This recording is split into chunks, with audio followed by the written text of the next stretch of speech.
Hello, good afternoon, and welcome to Outland Games. We are here today with our second one shot of Those Dark Places by Jonathan Hicks. And up there, you can see the man himself, who is going to be our general monitor for the game tonight, this afternoon, not tonight, because it's daytime, confused. It'll be dark soon, that's good enough. So, hi, Jonathan. Welcome back to the channel. Thank you for coming back, and thank you for promising to run this for us again. We had such brilliant time last time. And all of those of us who survived are here. And we're joined as well by Matt from Free League. Hello, thank you. Who's going to be dying on our behalf this time. Very sorry. Yeah. So, Jonathan, no further ado, I shall hand over to you. And then we'll do all the reminders for various social media-y bits towards the end. Excellent. Right, well, thanks everyone for turning up. Thanks for everybody who tuned in to watch. We're going to very quickly just go through character creation again, just so that Simon can get his character back up to speed. Simon, we already know that you're going to play an engineer called Pete. So what you have it's a very simple system. It's got 4 statistics attributes, which are charisma, agility, strength, and education. You take the numbers 1 through to 4, and you put 1 number in each of those attributes. We already know that you're an engineer, and that was going to be your primary skill, sort of crew position. So I think you've already put 4 into education. Yeah. So I put yeah, it would be that. Yeah, it would be that way around, wouldn't it? Yeah. So engineer 4 into education, 3 into strength, and then 2 into charisma, and 1 into agility. Because I'm pretty sure I struggled to do anything agility-wise in the first one. I think when your helmet got stuck in that crushed corridor, things would get a little bit desperate. Yeah. It was like, how am I going to survive this? Now, because you're an engineer, that's going to be your primary crew position. So you get a score of 2 next to that, which means when you make your D6 roll, you add 2 to it as well as your attributes. What was your secondary position, crew position? So I believe it was security. I think it was security, because that's why I had the strength as a second highest skill. Brilliant. So if you take security and just put a 1 next to that, and then that's it. That's your character created. Sorted. Excellent. Welcome then, everybody, to the Paladin Rock report. After what happened on the in the previous adventure, things didn't go too well. You were supposed to retrieve a starship and bring that back. And then you started having horrific hallucinations. There was some form of exotic particle radiation leak coming from the engine, which was unfortunately interfering with your perception, and you're having these horrible hallucinations, especially somebody about their dad. So yes, it wasn't pleasant, and it almost ended in death. It unfortunately ended in death for the previous crew, but you managed to separate the engine that was causing the problem, blow that clear, and then use the secondary engine to push you over into Cambridge Wallace Space, which is the company that employed you to actually pick this ship up. After that, the hallucinations started to recede. Now, for the past 2 months, you have been in psychiatric care, not because there's anything wrong with you, but it's more for observation, just to have things checked, to just check responses, so give you time basically just to rest and recuperate. During this time, you was also found out that there's been a slight alteration in your brain chemistry. Now, it's nothing awful, nothing terrible, but there are still ongoing tests which they want to carry out just to make sure that everything is absolutely fine. But since the incident, you've had no hallucinations. Yes, you've had a few restless nights. You've woken up a little bit sweaty, with your sheets covered in sweat. I've read the reports. So it's not nice, it's not great, but over the last few days things have gotten better, and you've actually started to enjoy actually putting your feet up for a little while. And then all that changes one day when everybody, including somebody you've never met before, a gentleman named Vladimir, is also invited to a small briefing. And you are taken into a large briefing room, one of those really long tables, which doesn't seem to end, and there's seats all the way down. Each one's got its own individual lights. The lighting overhead is really misty because the recirculators aren't working properly. It's pumping out more gases than it is oxygen. It's really frustrating. Just imagine a classic Ridley Scott shot. and everything's quite dark, but also bright at the same time. Who knows how that works? So they basically just invited you down, and it's basically one officer from Cambridge Wallace. Now, you were told very early on that there was going to be no charges brought against you, even though you only brought back half a ship. And you did not fulfill the agreements of your contracts of actually going out to collect this vessel. But you have been paid. They realised that the situation was not your fault. But anyway, you are interested. You are invited in to this office, and the gentleman that is in there doesn't give his name. He basically sits you all down, and he also requested before you turned up to bring your kit bags. So empty your lockers, get your kit bags ready for a journey, and come and meet me in the briefing room. And that's it. As you all wander in, you all take your seats. Like I say, all four of you all know each other. One of your crew members from the previous adventure, for whatever reason, has not been invited. And in fact, about 2 days ago, he basically he sort of disappeared. He just said, "Look, I've been asked to go on the job. I'll see you soon," and then left the station. You've not seen him since. And he's being replaced by Vladimir, who we were introduced to briefly before you were shown into the office and before you all given your seats. The Cambridge Wallace officer basically comes walking in with stacks full of papers and data pads, and he drops them all down on the table, and there's an awkward silence as he starts going through the paperwork, but not really addressing the fact that all of you lot are at the table. He's going for that hot move. No problem. Is there any coffee in the room?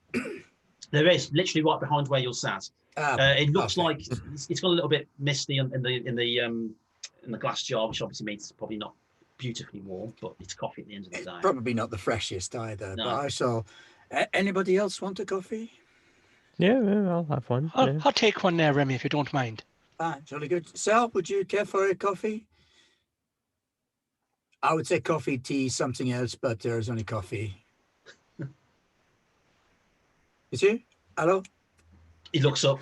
I'll have a coffee, thank you. And he goes back to his pads. And as you pour in the coffee, he sort of sits down in the chair.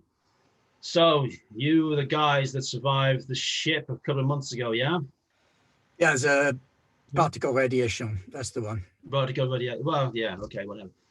Look, we got a job. We need a ship taken to Paladin Rock. It's about 3 months away. You're going to be given the DSTV Grahams, so you're actually going to have your own ship. There will be a Sam on board named Carter. He'll take care of you. All you need to do is take the ship, take it over to Paladin Rock, because they've actually mortgaged the ship for the next 3 years. You're going to drop it off and basically get the next transport back. How does that sound? Now, we do know that you've had a few issues. You've been going through tests. But as far as the site guides are concerned, all you guys are completely clear to do ship work. One of you guys can't make it, so I need to introduce Vladimir. He points at your character, Matt. He's going to be taking the position that's free for the whole 5-man crew. I don't know if you guys met out in the lobby. Yeah, very quickly. Yeah. Hopefully we spoke to one another. I have been assigned to your ship after your last failure as your chief security officer. I think failure is a trifle exaggerative. We achieved a 30% success. Yeah. Creative blunder is a good way of referring to it, you know. He just looks very unimpressed. He's got one charisma. He's not a very good-looking fella. He's just very thin face, grim look on it, and just stares at the group of you. Fair enough. Okay, so you all got your kit bags. Now we need you off the station within the hour. There's a window for you to get going. Well, that's pretty much it. You'll find the Grahams on dock CF. So yeah, have a good journey. I'll see you in 6 months. Okay, Yeah, 6 months it is. This got back in space. And just so you know, this is full contract work. You're going to get fully paid. This will be full 6 months after your 25 years. If you get there in any time, and if you manage to drop the ship off and get a transport back within those 6 months, there might be a bit of a bonus on top of it for you. Cambridge Wallace likes to take care of its people. Yes, we have experienced this for the last few months. Excellent. Well, I'm glad you enjoyed it. Have you got any questions? No. You got no questions at all? No. Well, what kind of ship is this, Graham's? It's a deep space transport vessel. It's usually used to transport small goods and long sleep chambers for major personnel. And Paladin Rock is... Paladin Rock is a agricultural center. It's basically a place where, so let's just say people like to go to work for free. Look, I'm going to be honest with you guys. It's a religious retreat, but they make agri-veg for us for absolutely nothing because they see it's part of God's work. So it kind of saves us money on labor. And we don't mind giving these people these places for them to work on. Keeps them quiet and out of the way and stops spooking people who don't believe in that kind of thing. At the same religious time, we colony... make lots of money. Is the ship empty or are we carrying anything to them? Ship's completely empty. It's basically the ship's been dropped off there so that they can use it to bring in more acolytes, they call them. So not for delivery of vegetables? No. The actual station itself is supposed to be equipped with sublight drives, but, well, I guess we'll worry about transport costs when they actually get something grown. It's quite a new colony. They are a new colony. Okay, I understand. Yeah. Now, the guy you're going to be meeting there is going to be Father Carpenter. He's the guy that follows the teachings of Arthur Paladin. So when you get there, you go and speak to him. He'll get you guys sorted out, probably give you bunk quarters for a couple of days until the transport ship turns up, and then they'll bring you back. This religious group, does it have any particular rules that we should know about? Not really. They keep themselves to themselves. A lot of them are people trying to get away from stuff that they don't enjoy. They've all got histories, of course. You know what it's like. A lot of the time, they're very, very peaceful, incredibly kind, and incredibly, shall we say, quiet people. Apparently, they take different vows while they're there. Vows of silence, vows of celibacy, vows of non-eating meat. Not that anybody eats meat these days. But yeah, it's just a nice, quiet place. Now, a lot of people use it as a retreat to go and get themselves calmed down. So we thought that this would be good for you guys, just to go and walk in actual soil and breathe some proper recycled air in an agri-dome and maybe get a taste of what Earth was like. And then just relax for a couple of days. Maybe get some fresh recycled air into your lungs. Yeah, the air sounds good. Yeah, that's definitely. sounds like a good mission. Thank you. It is a good mission, and it's good to you because, hey, as you know, Cambridge Wallace looks after his people. He gets like 20p every time he says that. Like you see here a little ding in the background. Yeah. Ding. Oh. Right, if there's no more questions, CF it is. There will be an engineer there, Davis, waiting for you. He's going to be casting you off, and Carter's already on the ship. Okay then. Excellent. Yeah. It's a pleasure, guys. Have a safe travel. Okay. Yeah. Thank you very much. Jonathan, remind me, do we do hypersleep for long haul journeys or do we just bimble around the ship? Hypersleep. 5 days getting up to speed and doing work on the ship to prep. You'll spend 3 months in long sleep, and then when you reach the marker, and then your deceleration takes 5 days. Yeah. And then you'll do more work around the ship whilst you decelerate. Whilst you're asleep, the SAM will, the synthetic will take care of everything. And we all know that goes flawlessly well. Yeah. I've never known it to go wrong. Look, just going to an isolated place where a lot of very religious people who nobody really knows about, that don't say anything, are working. I mean, what could go wrong? Exactly, you know? Right? Yeah. Not a cult. I'm not happy about this vow of celibacy nonsense. I hope that's mostly for the gentlemen. Yeah, it'll be fine. It'll be fine. It'll be a nice, relaxing mission. It's all good. We'll just be able to, pop That's their real Ollie. soul, and That's what we said about the last one. That wasn't so relaxed. In fact, I do remember somebody saying, "How hard can it be?" Yeah, exactly. I think that may have actually been poorly as well. Yeah, that was a one-off thing. Okay, that just was a random accident that occurred with the radiation. This is people. I mean, how bad could they be? I have felt and said that lightning does not strike twice in the same place. So it would be Vladimir who gets brutally murdered this time. Very, very true. I have been struck by lightning 3 times. I survived. Bay CF is not actually a bay at all. It's just a hard dock clamp, basically holding the DSTV Grahams to the side of the station. As you turn up, Engineer Davis is there. You've seen him pottering around the station. He does odd jobs every now and then. He's basically in control of cast-off, which basically just means he makes sure that ships undock safely and don't explode. As you're walking up, you see him filling out a clipboard, and he's not a very sort of approachable kind of guy. He's very serious about his work, and as you walk up towards him in sort of right stuff style with your kit bags, he sort of looks up, and straight away, before anybody opens his mouth, he goes, Jesus Christ, you took your time. Which one are you in charge? Polly is in charge. Polly, Yep, you got to that's sign right. here. Okay, yeah, right. So you guys got the Judas ship, huh? Well, good luck. I'll see you in 6 months. The what now? You got the Judas ship. No, the bit about good luck. What are you talking about? You got the Judas ship. No, nobody tell you? This ship's been abandoned 3 times with no crew. Yeah. The first time it was, where was it now? I don't know. She was on a basic standard strip, and some crazy guy and his Sam decided to take over the ship and try to kill everyone. The last time she was salvaged, she was in the Altai sector. All the doors open, the whole ship vaped. The entire computer core wiped clean, no sign of the crew. They got her back here about 6 months ago and refitted her, and now she's ready to go out again. Judas ship. She's the most unluckiest ship in the fleet. Anyway, have a nice trip. Bye. Yeah. Starts walking away. Oh, Polly, it's gonna be easy, is it? You bastard.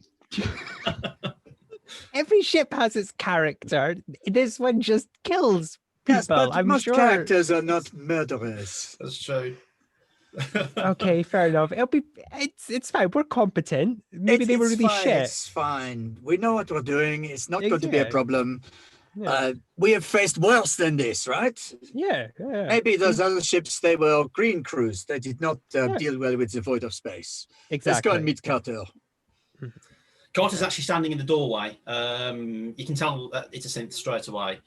It has a sort of kind of feminine features, but straight away it's got the bald head. It's got the strange, almost lifeless eyes. The skin's far too smooth straight away. And even though I'll say it's she, it's today. Even though they're smiling, there's no real emotion there. It's just an affectation. It's uncanny valley. It's not even an uncanny valley. It's literally the uncanny Marianas Trench. It's really bad.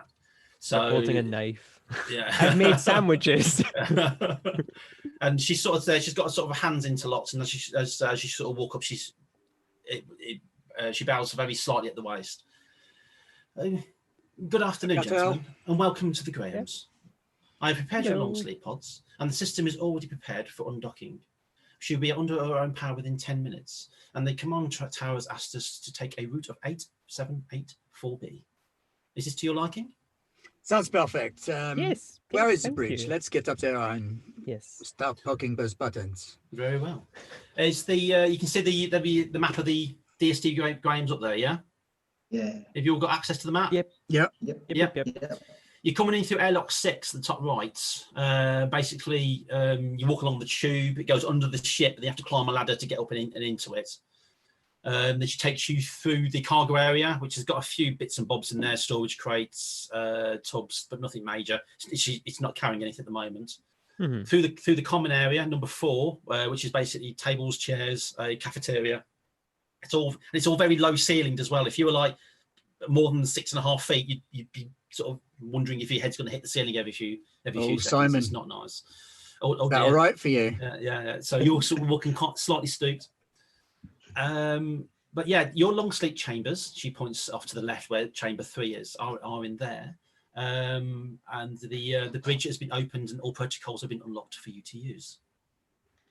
Okay. Excellent. Thank you.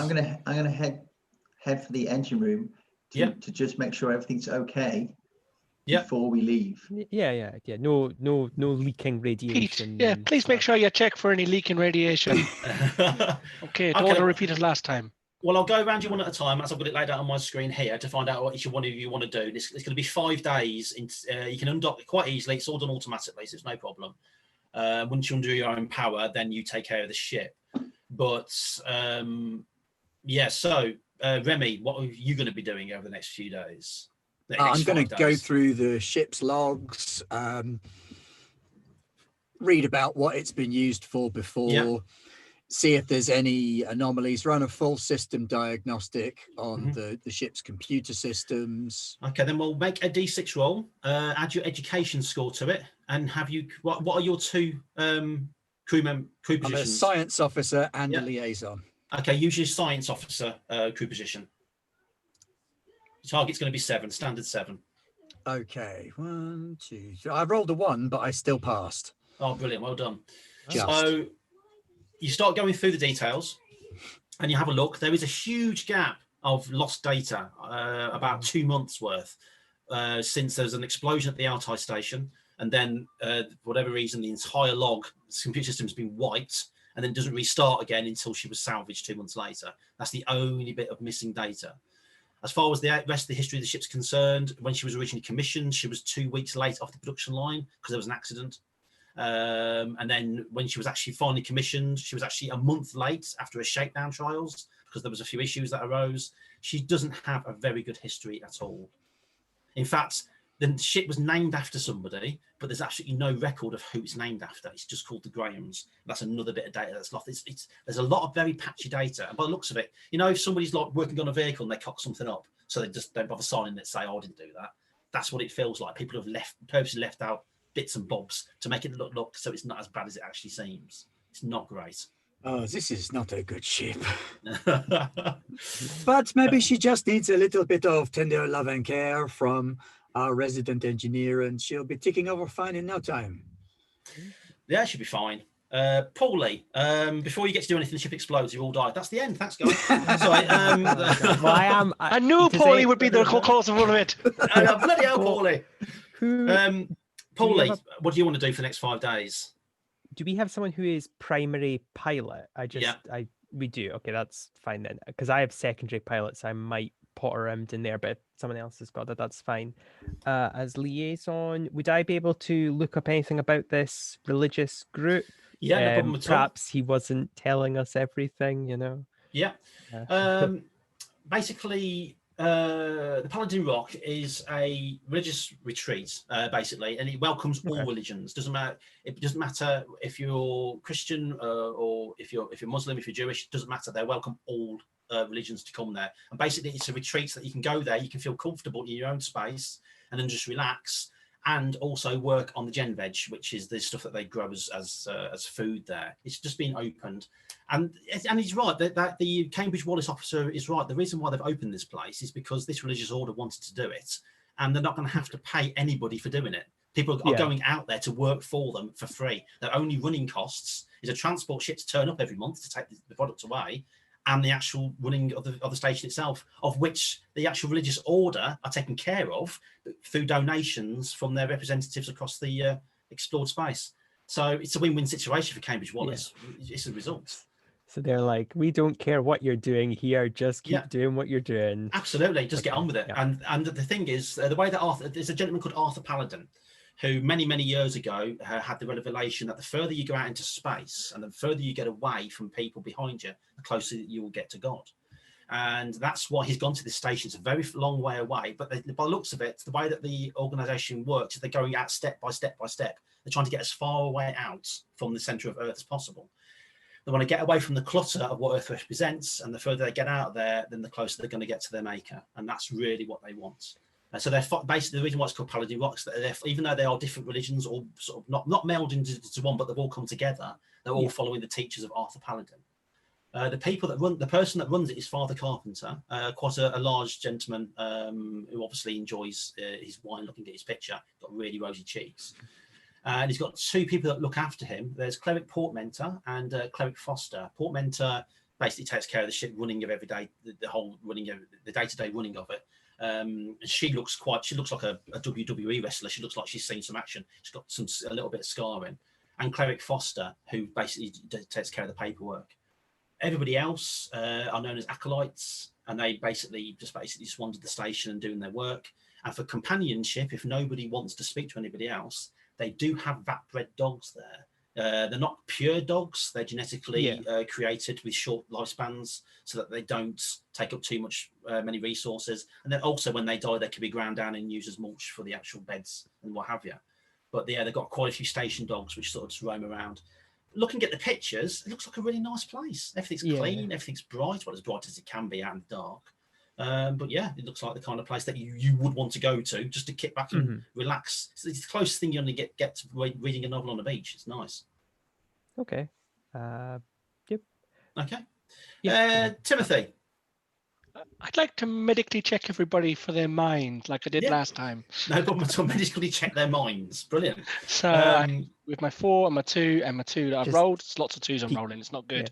It's an 8 Peeking though, however. behind the door as we're doing stuff. Just I have this beautiful mental image of everybody trying to work, and Timothy keeps walking up with little scanners. Like, beep, beep, beep, beep, Yeah. beep, beep, beep, beep, beep, I'm beep, beep. basically- He's peeking around from behind doors and just making quick notes. That's exactly what's going on right now. Timothy's walking around, and of course he can't hide. He's a very portly gentleman. Yeah. So to sneak around the edge of a door, half of him has to stick out.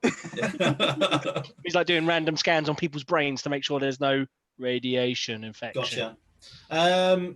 You were given the results as the ship's medical officer of everybody. Now there is a slight alteration in brain chemistry. You've already been told that, and you've already been shown the results as well. You can't run those tests on this ship, not with the facilities that you have. You've got an auto dock and you've got some basic medical facilities, but nothing that could actually stick a needle in somebody's brain and find out what the hell's going on in there. So Have we all become really powerful psychics? Yeah, That'd be nice. That'd be ace. I'm writing that down. Hold on. So that's for my next game. Thank you very much. We've become linked.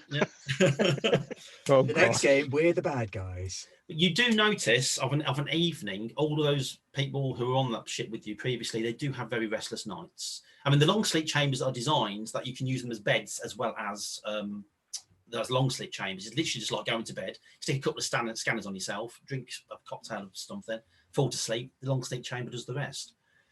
But they do have very, very restless nights. And a lot of you, in fact, all of you, including you, Timothy, you don't remember what your dreams are. You do know that they're nice. You're waking up a little bit sweaty, but every other night you're having a bad dream. If you can scan brain patterns whilst they do that, that's the way the long sleep chambers have been set up. And in REM dreaming, it's usually a little bit of a squiggle. But this one is like an 8.0 on the Richter scale. People's brains are literally just going nuts inside their skulls. And then you wake up and don't actually remember what the hell's going on. As physically, they're fine. They are sleeping. They're not having very nice dreams, obviously, but they are sleeping absolutely fine. So, no, medically, everybody seems to be sound. And as a base result, I was going to say, as a base result, Vladimir's is not going all crazy or anything like that. No, Vladimir, in fact, if you're using that as a base, kind of, like say, as a base result, something to compare it to, then yeah, Vladimir's brain patterns are absolutely normal. Okay. Well, I'm glad I've got all that information. Oh, creepily every now and again, someone might wake up in the night and see me right above the head. Don't blame me. Don't blame me. It's okay. I'm just sketching. It's fine. Don't worry. Vladimir, what are you doing for the next 5 days? I'd like to investigate this ship and try and get any clues of what took place here before the previous cruise. Maybe dig up maybe if there's belongings or something left behind, maybe in some of the air vents or shafts or something like that. Maybe there's some clues left behind of what took place or happened here previously. Sure. Okay, make a security roll. So it's a D6 plus your education plus your security officer crew position. 7. Brilliant. So yeah, you start having a look around. It looks like sections of the ship have been replaced. There's one section of the ship, actually, it's near the navigation center. And literally the way ships are designed is that if something goes wrong, instead of getting in there and rewiring it or what have you, you just rip the whole thing out and put a new one in. It's so simple. And that's why you got CRT screens instead of like fancy plasma ones, because they're just easy to replace. And if they knacker up, you just take one out and put a new one in. You don't have to have a PhD to fix anything on the vessel. So, but you do notice the navigation center is completely new. It's literally been looking at the serial numbers on the underside, just like it was installed like about a month ago, probably not long after she was salvaged. She spent 6 months being refit, and the refit seemed to involve replacing outer doors with brand new ones and completely replacing the way the locking mechanism worked. Now, the ship's old. She's about 12, 15 years old. Most ships get about 30 to 40 years of service. So she's already quite old as it stands. But it looks like every single safety protocol on the ship has been ripped out and then replaced with something brand new. The navigation console is a bit strange because it is just the navigation console that has been replaced. Everything else on the bridge is still almost pretty much original, but the entire navigation console has been removed. You also notice where the navigation console connects to the rest of the systems, there's loads of carbon scoring around the actual panel where it connects. So it either exploded or it went into some kind of meltdown. It wasn't pretty, whatever it was. Interesting. As far as personal belongings are concerned, there's nothing. The whole ship has been stripped clean. In fact, in some areas where you open the vents aren't big enough to get in. They're only small, unless you're tombs, of course. But you open up and have a look inside, and there's a whole stench of bleach. Like they've really deep cleaned everything, and everything is so clean it's almost as new. So you shine your torch or whatever down the air vents, and it's all instead of coming up sort of spotty, a little bit mouldy, it's all coming up nice and bright and silver. This ship has been severely gutted and cleaned top to bottom. Okay. Somehow worse. Yeah, That's actually worse. Not a good sign. Well, I don't know. I'm thinking back to student accommodations at university and thinking, do you know what? I'd have taken a haunted house if it had been cleaned. So you can come round to my place, but don't bring a black light. So yeah. So Pete, the engineer, you go and check the engine. So make your D6 roll, add your education score, and add your crew position. Yeah. Yep. 8. 8. Excellent. The engines are in really good condition. They're old and they are completely original. Virtually nothing has been changed in the engine. I mean, some of the capacitors have had to be replaced. They always have to be replaced. Yeah. And they feed into the converters, and they've obviously been replaced as well because they have to be replaced every couple of years. Well, I think it's every 2 years or every 200 light years. So they've all been done and replaced. But yeah, it's the actual engine itself is in really good condition. In fact, it's a really good model. It's an older model, but it's actually a really good, efficient model. So it's proper Cambridge Wallace engineering. Something that Cambridge Wallace do well is build starships. And this is a really, really well built starship. The only thing that really stands out is that the navigation connection units are all completely new. All the wiring where the navigation is, all the power wiring which goes from the engine core, it splits a bit very Star Trekky. So if something goes wrong in the engine room and it'll blow up on the sort of the adjacent console on the bridge, it looks like all the power conduit and leads leading to the navigation console have been completely replaced. Okay, I'm going to spend some time. Basically, I want to be able to get from the engine room to the exit without needing to see. Without needing to see. Yeah. So if all the power goes down or anything, I literally want to be able to. Because that's not paranoid at all. Yeah. I can feel my way to get to my suit. Yeah. Right? Get into my suit and feel my way to get out. Okay. And I'm going to put an extra suit in the engine room. Yeah. Because I think I'm a bit paranoid. Yeah.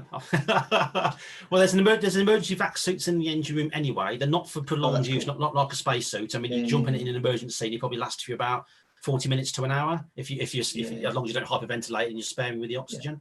The actual spacesuits themselves, which are good for 12 hours, 12 to 20 hours, depending on use. But yeah, if you want to take one of the actual spacesuits themselves, they're in these large sort of display cases, tubes which you can open up. You can disconnect it and wheel it into the engine room if you want to, with a little bit of help from somebody else. Yeah. Okay. No, that's not a problem. You can moor that into place. You have to set up its own power socket, a little bit of jury rigging, because it needs constant power feeding to the suit just to make sure that it's fully powered when you actually put it on and then leave. Otherwise, you put the suit on, no lights come on, you suffocate. But yeah, that's easy enough to do. It's literally just sticking a new power socket in and then sticking the plug in. And every time I see O'Toole, I'll just smile at him. I was just gonna say, in the background, every time you're like dragging stuff around, O'Toole's like writing notes. or I'm walking around with a blindfold on. Yeah, he's bumping into walls and tables and chairs. Everybody's trying to sleep, and all you can hear is oh, ow, oh. I reckon after 5 days, I've got it down pat. I reckon that after 2 days, and I see you've been doing it, I might start stretching some bits of rope across at ankle height. Do you want to do that? Is the synths okay? Like if we go up to it and say, "Hi, how are you doing?" It doesn't go like, "You must be destroyed. You must be." It doesn't say, I suddenly go red and she starts talking like a Dalek. No, all she's doing is the menial tasks around the ship. If asked to help out with something else, she will come and help. She's basically programmed and trained to basically help. The way the companies work, they would rather a human being do the work because they can be trusted to do the right thing if necessary. The synth is there just to help. Yeah, absolutely. And the synth is there basically just to help. She'll take care of everything else when you guys are all tucked up safely in your long sleep chambers.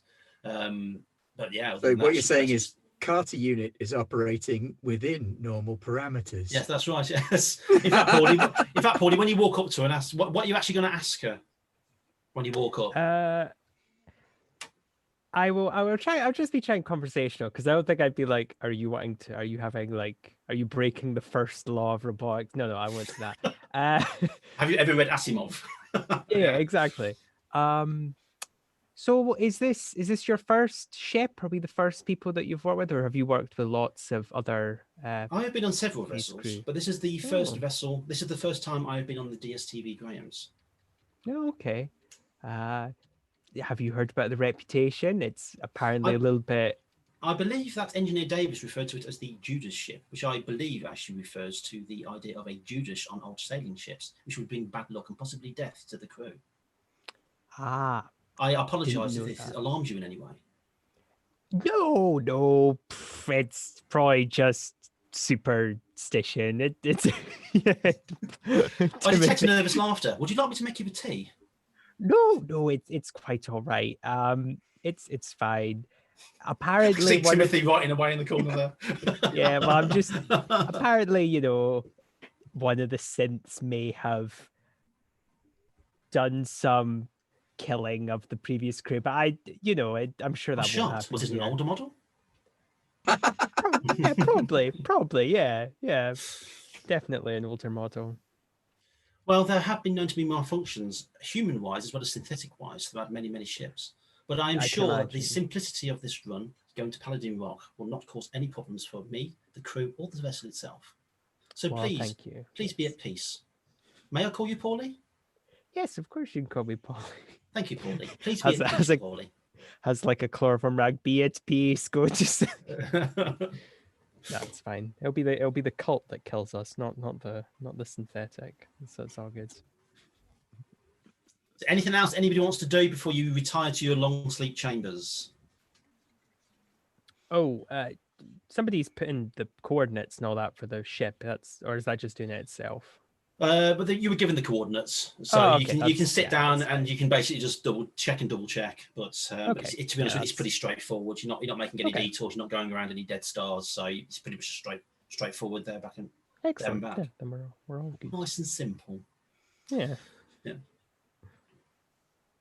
Okay. That's it.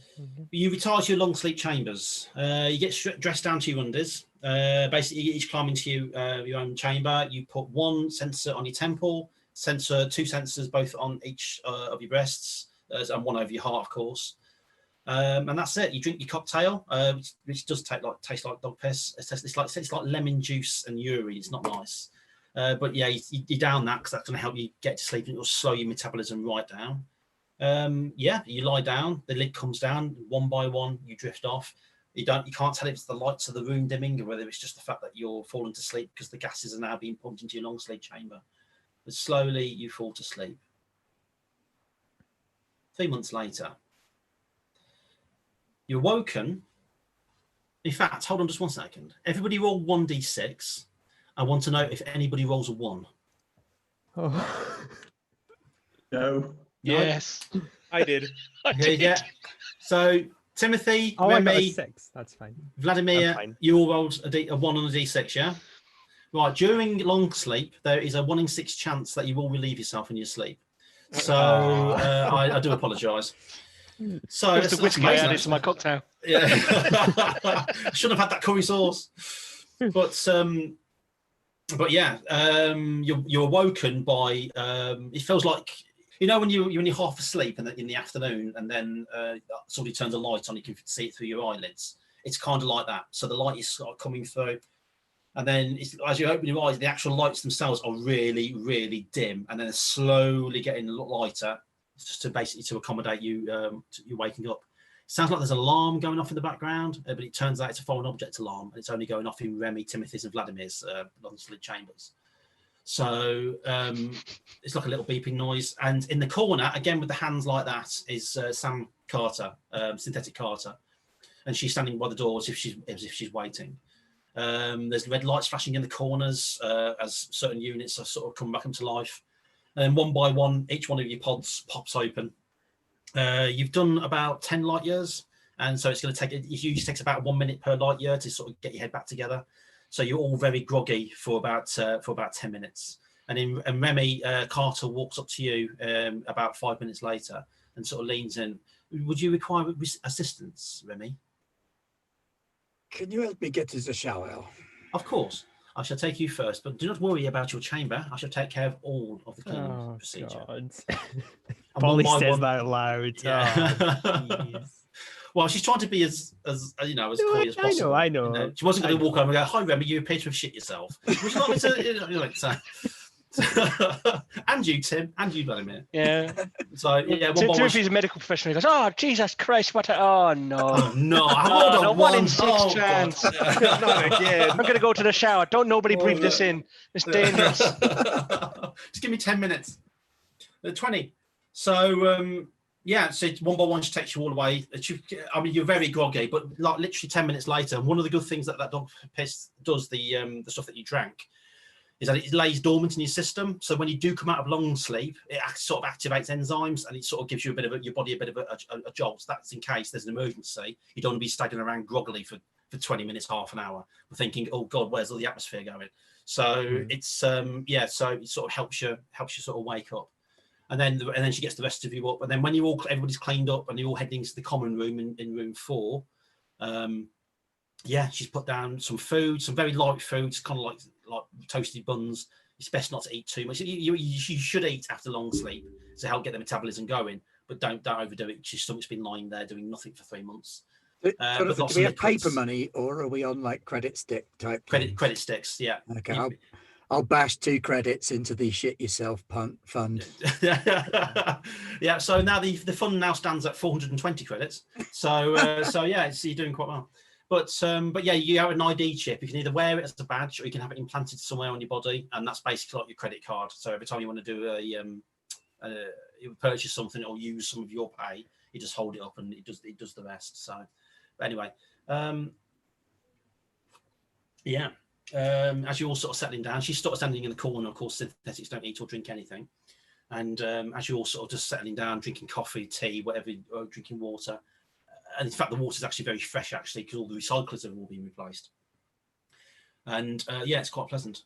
And then she's standing at the doorway to the bridge, or the corridor leading up to the bridge. The outer marker has been reached, and her destination is 5 days away. Okay.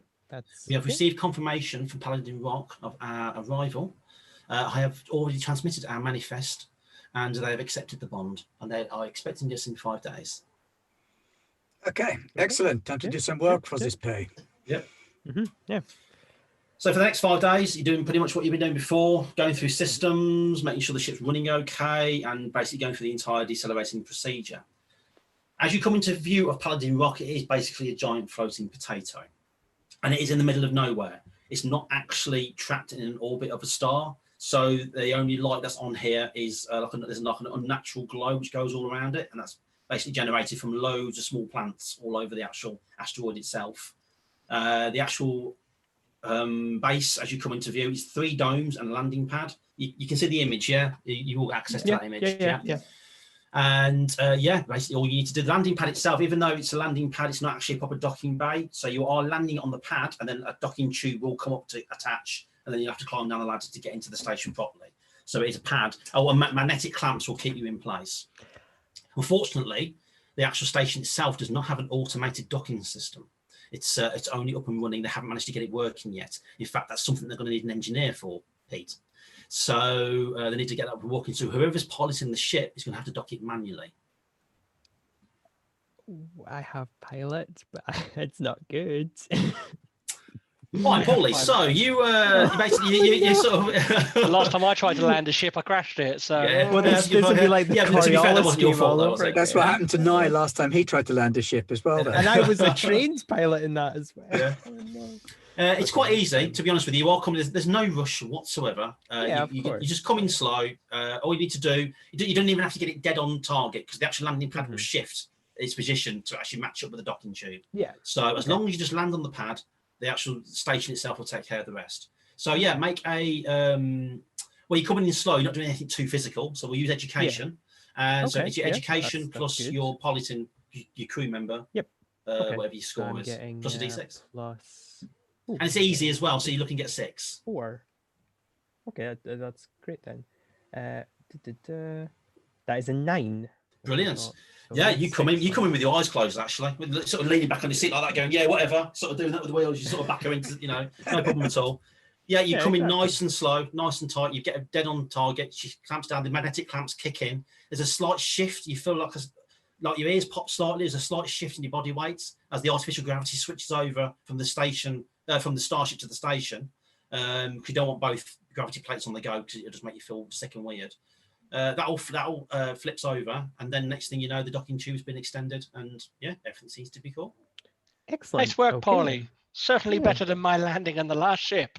Well, yeah, it's whatever. It's fine. Question that I probably should have asked: are these pacifists?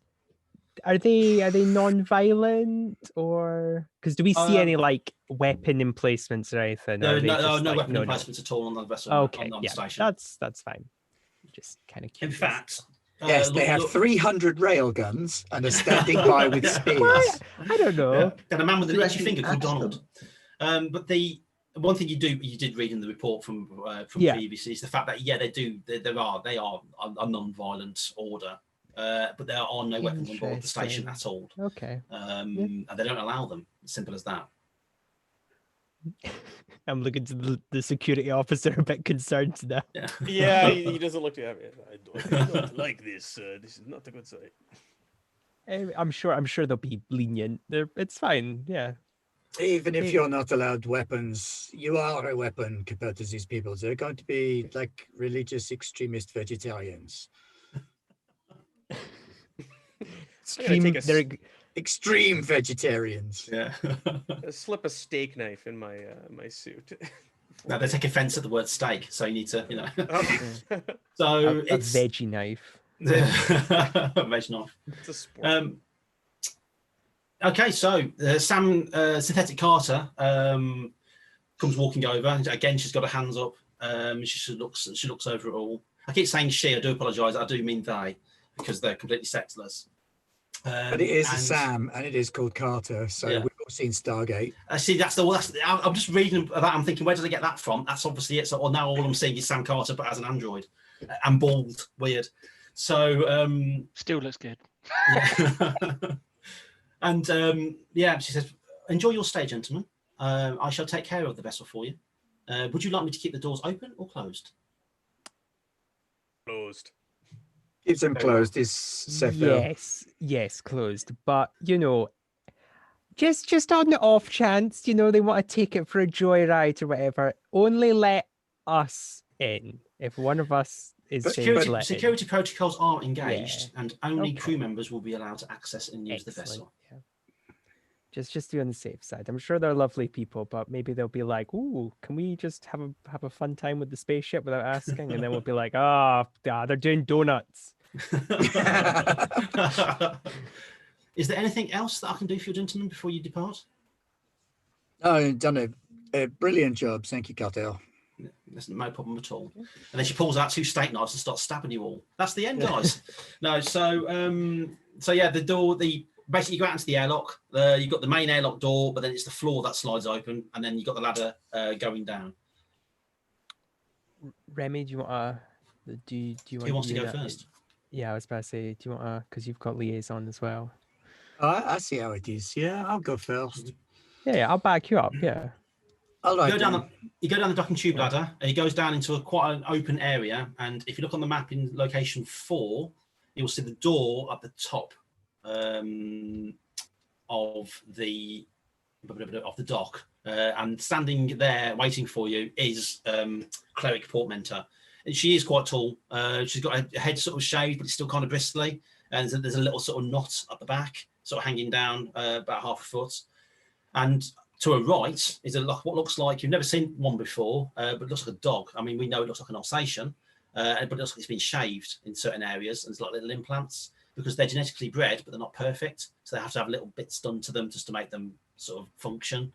And its eyes look like glass. Other than that, it just looks like a dog. And it's just sat next to her, its tail not moving, its head up, its ears up, just looking at you all, almost like it's waiting for you to do something.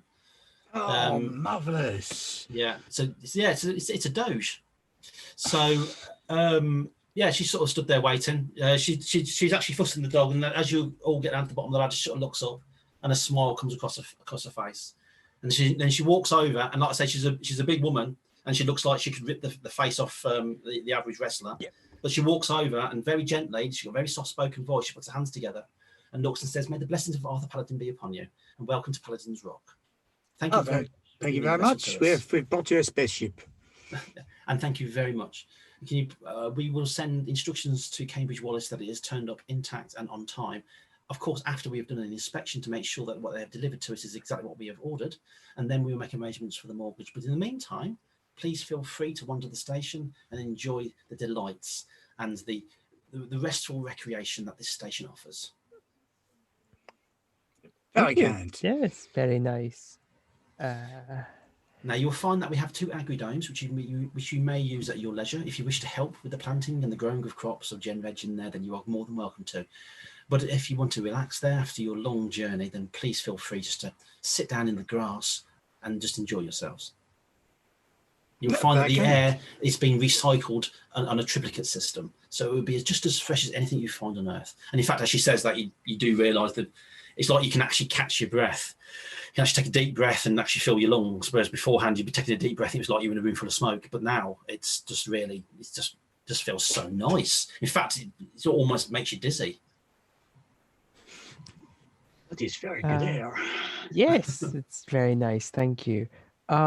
Would we be able to, or I and Remy or whoever, be able to speak to the Mr. Paladin?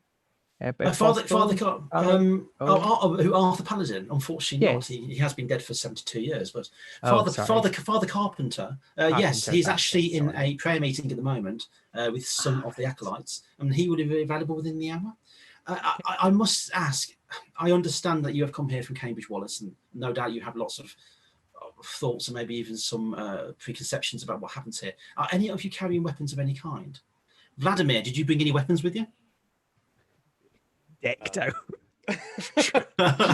You've got a choice between a Dazer Mark III, the stun pistol, a standard automatic pistol, or a security shotgun. Shotgun. Imagine Outland, the shotguns in Outland. Yeah, that's exactly what I thought of. No, Vladimir left it on the ship. I am not armed. It is on the ship. Yeah. Good. We do not allow any weapons of any kind on the station. We'll even find even our knives have been blunted for use. So, if you wish to... That's even more horrifying. I don't say that. I don't say that. Yeah. No. I have... if she hands each of you a small sort of data pad, kind of like a mobile phone sort of size thing. On here, you'll find all those regulations. You'll find zonage, and you'll also find a map and the layout of the actual station. We do have an issue with the automated docking system. Is it somebody that can help us with that? We do not have a dedicated engineer. We also have an injury. We also have a medical unit, but without any trained doctor. And we have had a few illnesses over the last few days. So if you can offer any kind of engineering or medical assistance, that would be most helpful. I'd be very happy to have a look at your automated docking system. Excellent. Well, you'll find that the main system is actually in the docking area, and you'll also find the subsystems are in the power core. So you'll find all the details on there. There is equipment in the storage area as well, so you should be able to find anything you need. Okay. And I can help with any medical issues you got there. You're Timothy O'Toole, yes? That's correct. You have to excuse me. I was sent your briefs before you came here. Apparently, briefs? You Oh God! Oh yeah, 10 packets of pants. It was really weird. So I lost train of thought. Then I do apologise. I'm just thinking about underwear now. How weird is that? So I might not look like the healthiest person I am. Well, I did hear that you shat yourself on the ship, so I don't want to say anything. So I did receive all your case files with all those weird 1 in 6 chance. Yeah, apparently. Yeah, exactly. So yes, I understand that maybe you had some issues with a vessel about 2 months ago, about 5 months ago now. So yeah, by all means, take advantage of what this station offers as far as rest and relaxation is concerned. But the sounds of things, you actually require it. You actually deserve it. I do apologise.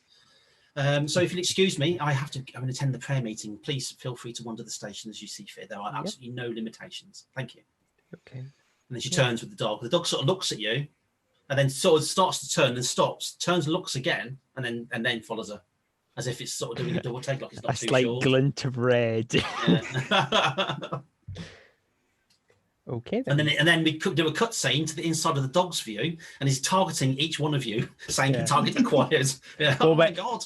It's going through, going easy target, easy target. Probably gets to Vladimir and goes dangerous target. But the rest of it's like, and then scans his back, no weapons, goes back up, easy target. Yeah. Yeah. So they disappear off down that main corridor, heading off. So you're all standing in the docking area. This looks like they've received quite a lot of goods recently. Lots of stuff still packed up. It's a little bit of disarray, and there are a couple of people working there. They're not dressed in sort of monks' robes. Even they are dressed quite simply, but they are dressed functionally. So they're sort of wearing like a simple smock on top, but they are wearing proper work boots and trousers because health and safety. Health and safety in the religious workplace. Have they put us in a bunk room together, or have they separated us up? If you look at your map, you have been given your own bunk room, and it's the number 10 area on the top right. Yeah. Yeah. Okay. So all the other bunk rooms are taken up. This is quite a large station. I didn't put a key on there actually, but it doesn't matter. It is quite a large station. So you pretty much got like a 12 bunk room to yourselves. Right. I'm going to go and dump my stuff in the bunk room then. Yes, Okay. I shall also do that. Yeah. What's the common room like? The common room is basically just it's a huge, again, it's got a dome going over the entire area. So imagine like an open office, like with cubicles, and then there's a dome going over it. Yeah, it's basically like that's the layout of that. So but the common area is a bit like your common area back on the ship. So you've got tables, chairs, there's some games consoles. It's basically just the PS27 is there. So there's loads of bits and bobs and stuff for people to do there. And as you go walking around, there's lots of acolytes sort of walking along, and when you go past, they do the bow as they go past. Some of them say greetings, some of them don't say anything at all. Maybe they're the ones that are taking a vow of silence. Some of them are really old and been helped by other acolytes. They've obviously come here to retire or to pass away because they want some green under their feet before they die. There's an air of calm. It's not weird, not like that Red Dwarf episode, Demons and Angels, where everybody's walking around, there's music playing, and everybody's going, "Oh, my heart babbles." It's just like everybody's just chilled out, and everybody's calm, and it's just pleasant. See, like guys, I told you, they're just lovely, sweet, just religious people. I'm sure they, it's fine. Does anyone feel like this was a little bit too easy? So I'm going to win this entire adventure and nothing happens. It's meant to be easy. Why do you have to be so negative? Just go and help some people who are sick. Yeah.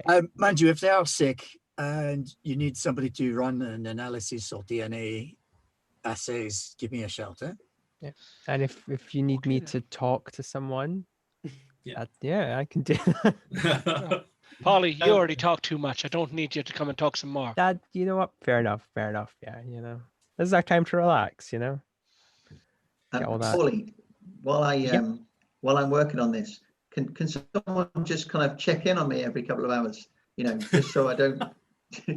I mean, I think I'd feel a bit safer. Yeah. Vladimir will check in. I will watch over you, Pete. They actually, what will end up happening is we become the bad guys. They're terrified of us, constantly. Just when one of us goes in the room, we all follow in. Actually, you leave Pete alone for an hour. Let me roll the dice. Sorry, Pete, you're dead. So anyway, let's crack on. Tim, first of all, we'll deal with you. You head off to the med bay. And the illnesses are very basic. Sprains, the odd cut here and there. There's been a spate of headaches, and you realise you've managed to, and straight away you recognise it as a kind of not asphyxia, what do they call it? Hypoxia. And there's a couple of rooms, a couple of areas which aren't getting, because the station's just been reopened, which aren't getting proper airflow. And then people are working in there for long hours. And so you point that out, and then Pete, that's your cue to go down there and have a look and say, oh God, yeah, the flows aren't working. Clear out some bits and bobs, put a new motor in, everything's fine, and areas start to get well. As far as the docking system's concerned, it's not that it's broken, it's that it doesn't exist. The actual systems is in place, but the software isn't there. Now, you can download it if you want to from your ship onto this system, but it won't be perfect, but it'll work. But it's a bit weird that they've sent the ship here and there's no automated docking software installed in the automated docking system. As you're checking this out, Vladimir, you've gone and sorted your bunk out and have a bit of a wander, and then you see somebody dressed like Cleric Portmentor, quite a large guy, about as portly as Timothy, but I don't want to take anything away from you, Tim. And he's come walking up towards you in his clothes, and he sort of walks up and says, "I understand, sir, that you are Vladimir, and you have come with the DSTV Grahams." Ah, that is correct. Oh, good. Then perhaps you could actually answer a question for me, which is something quite confusing. Cambridge Wallace, of course, have leased this entire station to us to use at our own discretion. They appear to have installed cameras all over the station, something that we didn't actually ask for. Could you explain why at all? I don't know if you have any inside information as to this, but by the looks of it, they had cameras installed all over the station. I must apologize. I do not know anything about this. But when were cameras installed? Oh, about 3 months ago now. As transport ship turned up to drop things off, and the engineering crew stayed. They said it was basically standard security procedure, but they were putting cameras in every single area, covering every single part of the station. And what was peculiar is that there is no station set up inside this on the entire rock to monitor these cameras. They did say they were going to come back and actually install a security system at a later date, but we never saw anything else. Now, it's not that we want to complain. Obviously, Cambridge Wallace have done quite a lot for us. What concerns us is the fact that this is a station, and our order requires privacy in many areas, and it's just, we feel it's a little bit intrusive. Is that something you can speak to your superiors about? Yes, I can take this back to the top of the chain and see what is going on. I will also take a look at cameras. Mm-hmm. That would be highly appreciated. Thank you very much. I don't know if you're actually part of any religious order at all, but we are having actually our evening prayers in Dome 1, the North Dome, in about 2 hours. If you let the rest of your team know, you are more than welcome to come along and join the choir. I will let them know. Thank you. I do appreciate it. I'm being called to prayer, actually, so hopefully if you do need me, then please call. And as he's walking off on his comm, you can hear the Muslim call to prayer song. And you can hear it in the distance echoing, but it's coming over his comm as well. And he sort of hovers off down the corridor. Can I see one of these cameras in this room that I'm in now? In fact, there's 2 cameras in this room. One's been set up to focus on the door, and the other one's been set up to focus on any area that the first camera wasn't focused on. Now, these are very small cameras, but you recognise the design straight away. They are like wireless cameras. They're not designed to be wired into any system. They transmit wirelessly. How high up are they on the wall? Probably up in the corner. If you stand on tippy-toe, what am I saying? If you stand on tiptoe, yeah, you should be able to reach it, no problem. Okay, yeah, I'd like to stand up on my tippy toes and get a better look. Yeah, you reach up. It's magnetically attached to the wall. It's basically just imagine a very small version of a normal sort of box security camera. You sort of stand up, you sort of pull it. It's actually wired into the wall, into a small pouch, into the actual station system. Very easy to do. It's literally just like a crocodile clip going onto a wire. It just drains a very small amount of power from it. But yeah, you can take it off the wall. It's standard issue. It's Cambridge Wallace made. It's standard issue. It's just it's the kind of security camera that you'll stick on your ship if you haven't got a security camera on there already. Kind of thing you buy down the store and then bring along and stick outside your house because it's not already installed. It's it's good quality stuff. It's also motion triggered as well. So if I take it off the wall or if I do anything with it, like, is there any sort of sensors that go off? Any sort of you see, as soon as you walk in front of it, you see the red light come on, which means it's basically started casting its image to wherever it's casting its image to. But other than that, no alarm goes off or anything. So it's quite normal. Okay. All right. I'll make note of this. Yeah. Be sure to let the others know. Mm-hmm. Remy, where are you? After I drop my stuff off, I'm going to go for a look at the Agridome because plants. Agridome. Wow. If you imagine, you've all seen Silent Running. If you imagine the Agridome in Silent Running, or even the Eden Project in the south of England, you have got just a huge dome, and it's just filled with plants. Have you ever seen plants before? maybe Yeah, a video. Pictures, yeah. Little tiny ones in pots, cactus, in like the offices of very, very wealthy people. Well, this is a little bit disconcerting. It's like you literally walk in, you're surrounded by living things, because it's also there's a kind of it's like going into a bit of a greenhouse. It's not roasting hot, but you do feel the heat difference as soon as you step over the threshold. And it's very, very brightly lit, and so straight away your eyes start to ache because you're not used to brightly lit places, because it's those dark places. So weird.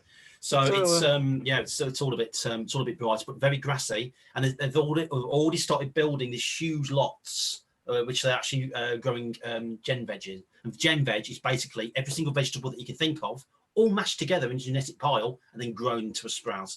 They're like potato come Swede come carrot. So it's just basically has all the benefits of every vegetable that you can think of, but genetically tampered with. Which is very interesting from a scientific point of view. But what's the fauna like? The fauna is basically like you got ferns from. Is that the flora? From I'm thinking more about the fauna. Oh my god! Yeah, not plants. No, yes, but so there is nothing. There are no animals in here whatsoever. I was looking for something No a little bees, more especially. sophisticated than animals. Remi's looking for people. A particular kind of fauna. Attractive people. Hunting. Yeah. Oh God, you're Pepe Le Pew. Hey, it's been 5 months. That's true. And you spent feeding them asleep. So what does that tell you? So there's lots of acolytes in there, all of varying sizes and different kinds. You can tell they're all different religions from the symbolism that they're wearing, but they're all dressed in a similar way: the smock, the work trousers, and the boots. Some of them are standing around chatting, having a bit of a drink. Some of them are actually drinking fresh water. Weird. Other ones are basically working in the fields. But yeah, it's everything, and everything's. I'll tell you what you need to make. Actually, make a roll against make a pressure roll, but it's not going to go against your pressure score. So you add your oh Lord, I even wrote the rules. I can't remember what to do. Hold on a second. Add your strength and your education score together, and then roll a d6 and just add it all up. Your target is 10. Hey, I got 11. Brilliant. As you walk in, it's a little bit disconcerting. You've never been in a place this huge before. It is like walking into a stadium, but without the seats.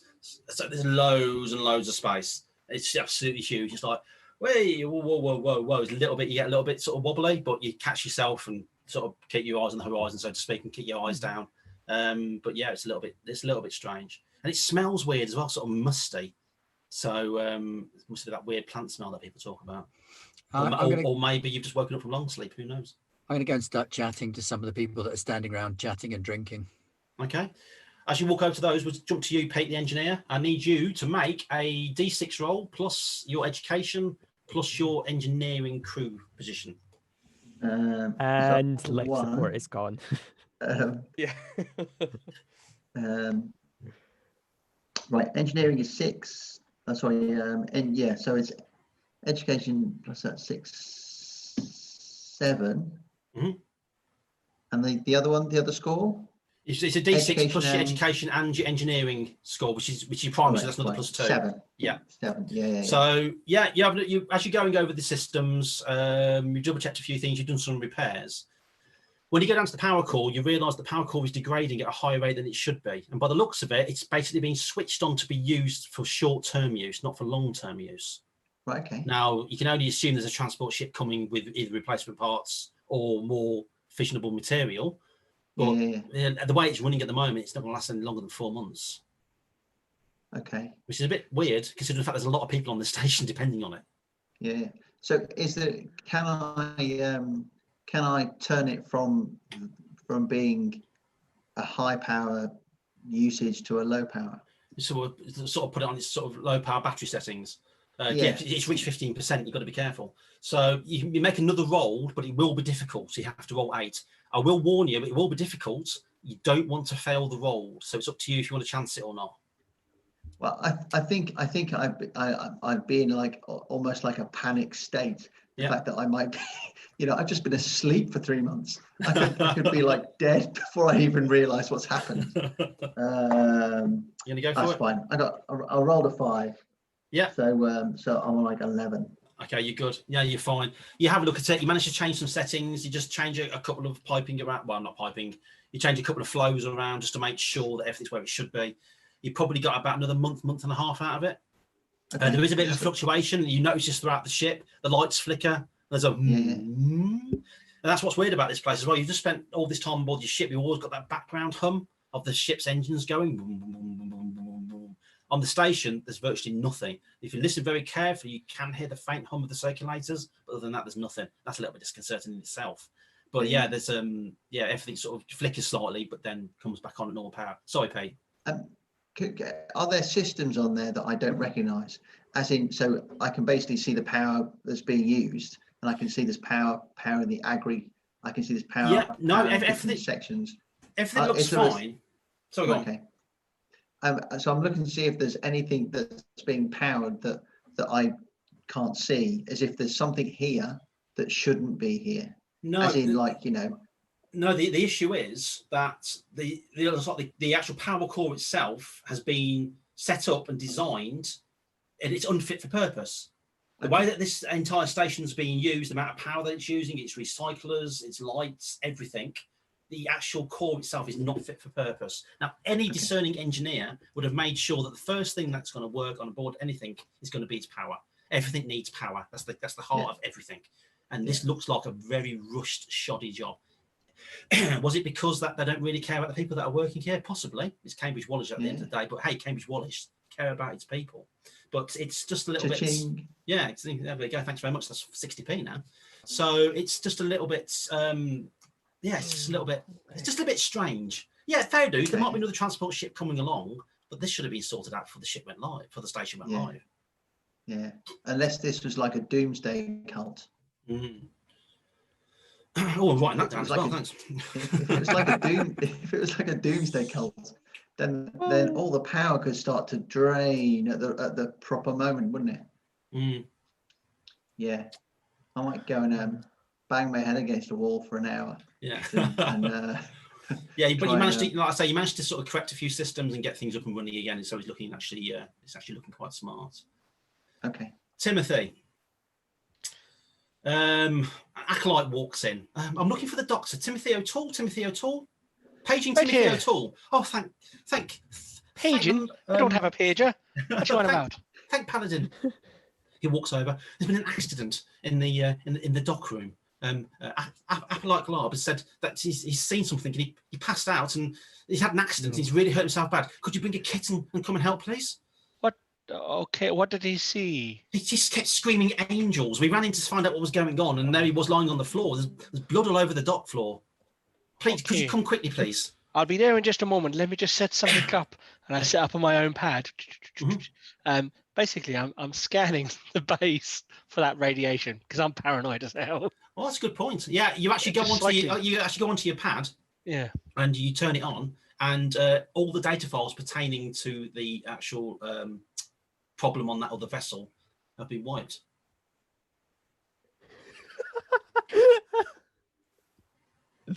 Oh, lovely. Okay.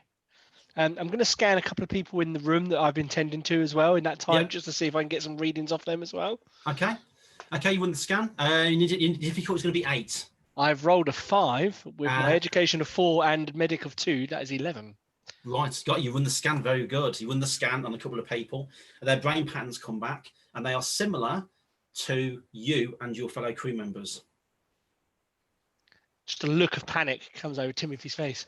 Meanwhile, Paulie, where are you? Yeah, I would have probably wanted to go speak because I said I would. Once they are, is their prayer still ongoing?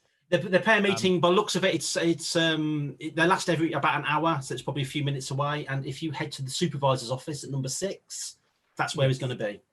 Okay. As you're walking along the corridor to head there, one of those dogs, one of those doges, sort of comes walking out the way number 5 is from the common room and sort of stops. And as you're walking down the corridor, it stops, but sort of side on to you. So it's staring at the wall ahead of it, and it's looking up at the wall, and then it starts to at the wall. Hi there, doggy. Do you see something? It sort of turns and looks at you, and then it eyes go wild. It goes. Oh! And then literally starts belting towards you with slather coming out of its mouth. Oh, jeez. Okay. I think it's running away time. You gonna run? Yeah, fucking hell. Yeah. Yeah, I can't Go fight for it. this Okay, thing. agility roll, a d6 plus your agility score. I'll roll for the dog, and you have to beat a 7. Oh, fucking hell. Okay. I will warn you, the dog rolled low, and it's still a 7. Okay, yeah, okay. Oh, that's a 6. That's fine. Yeah. What did you roll? I got a 4 and I have 2 for agility, so I'm quite lucky. Gotcha. Well, you go around the corner as it comes running behind you, and as you go running past, you go running past another acolyte. He sort of got his hands up and sort of looks you go past. And he says, "What's going on?" The dog comes running around the corner, literally switches its attention from you to this acolyte, and then leaps through the air, and its jaws clamp around his shoulder, and he's like, slams onto the ground, blood sprays up the wall. This dog looks like, you can see its cybernetics literally bulging and its wires are literally going nuts in its shoulders. Okay, we're fighting the crew. We're fighting the crew right now.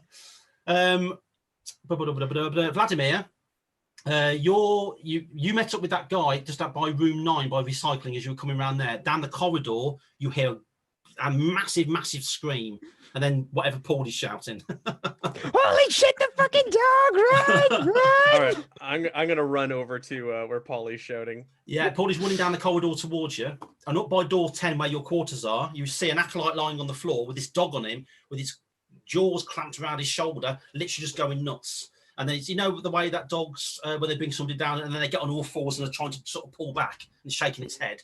It's kind of doing that with his shoulder. There's blood sprayed up the wall and up his face. He's trying to punch the dog off. Well, not trying too hard because he's a pacifist. But there's blood and skin everywhere. Stop, please.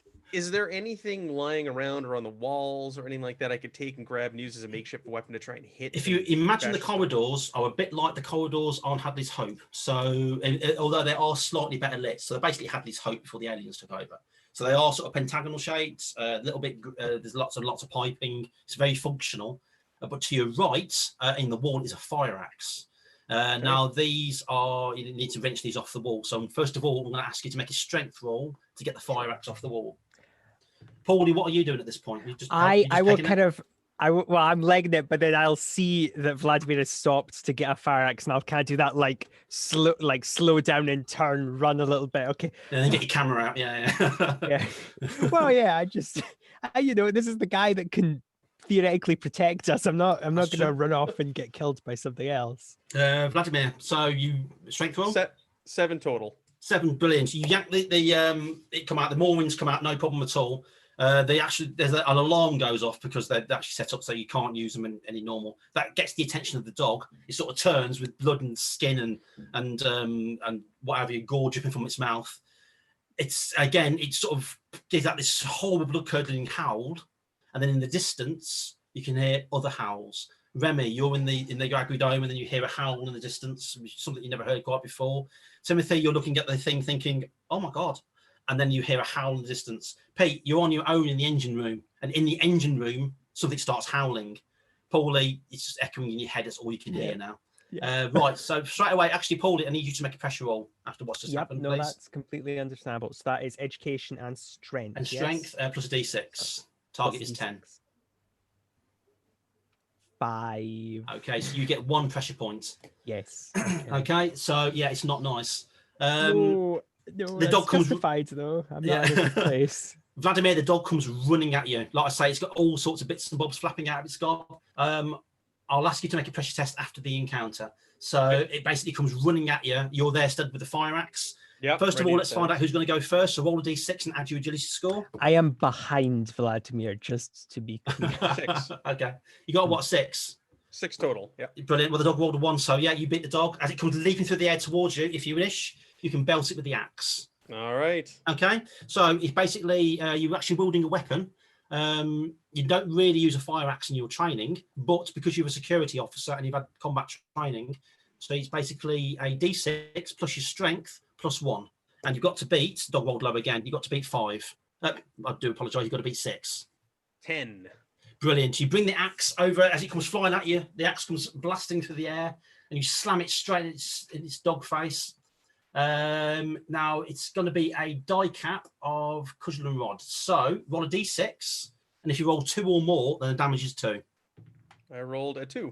Brilliant. You hit it with the axe. It doesn't kill it, but it does do a lot of damage. It just goes past its snout into its shoulder. It lets out this god-awful yelp and then falls down to the ground. It's going to have a snap back. Actually, no, it can't, because that's not the way this combat works. I do apologise. I think it's something else. So he had a go at you. You hit it, and it falls down to the ground. You can hit it again if you want to. Yes, I want to. Yeah.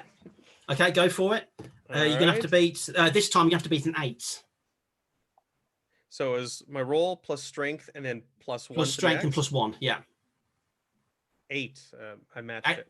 8 dead on. Brilliant. So roll your damage again. And actually, no, to be honest with you, you have to roll a 1, then you've got it. So 4. Brilliant. You bring the axe over again, and you slam it right down into its body. It sort of yelps, sort of twitches, and then it's very, very dead. I need you to make a pressure roll now, please. All right.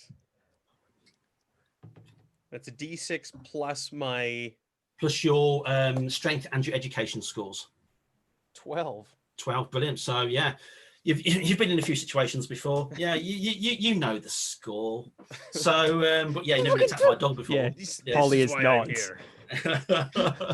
Polly basically... Calm down, Polly.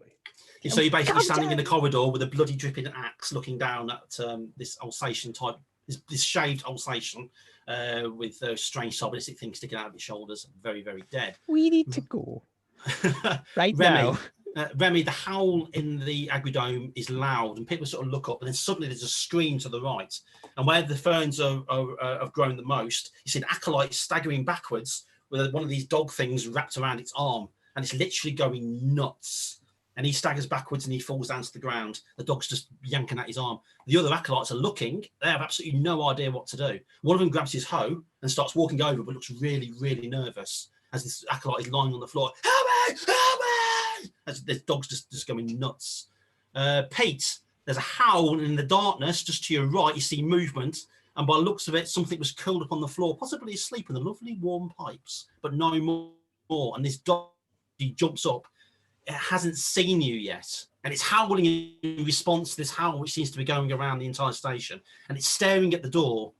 Roll a d6. If you roll an odd number, the door is actually closed.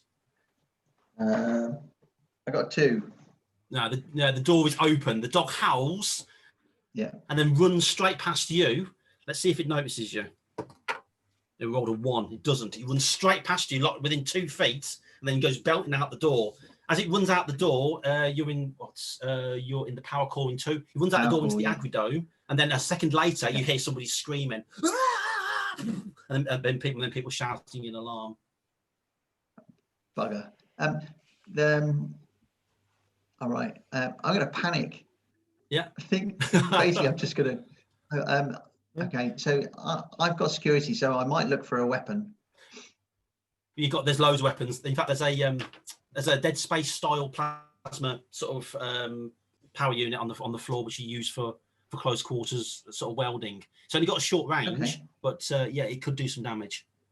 Okay, well, I'll grab that.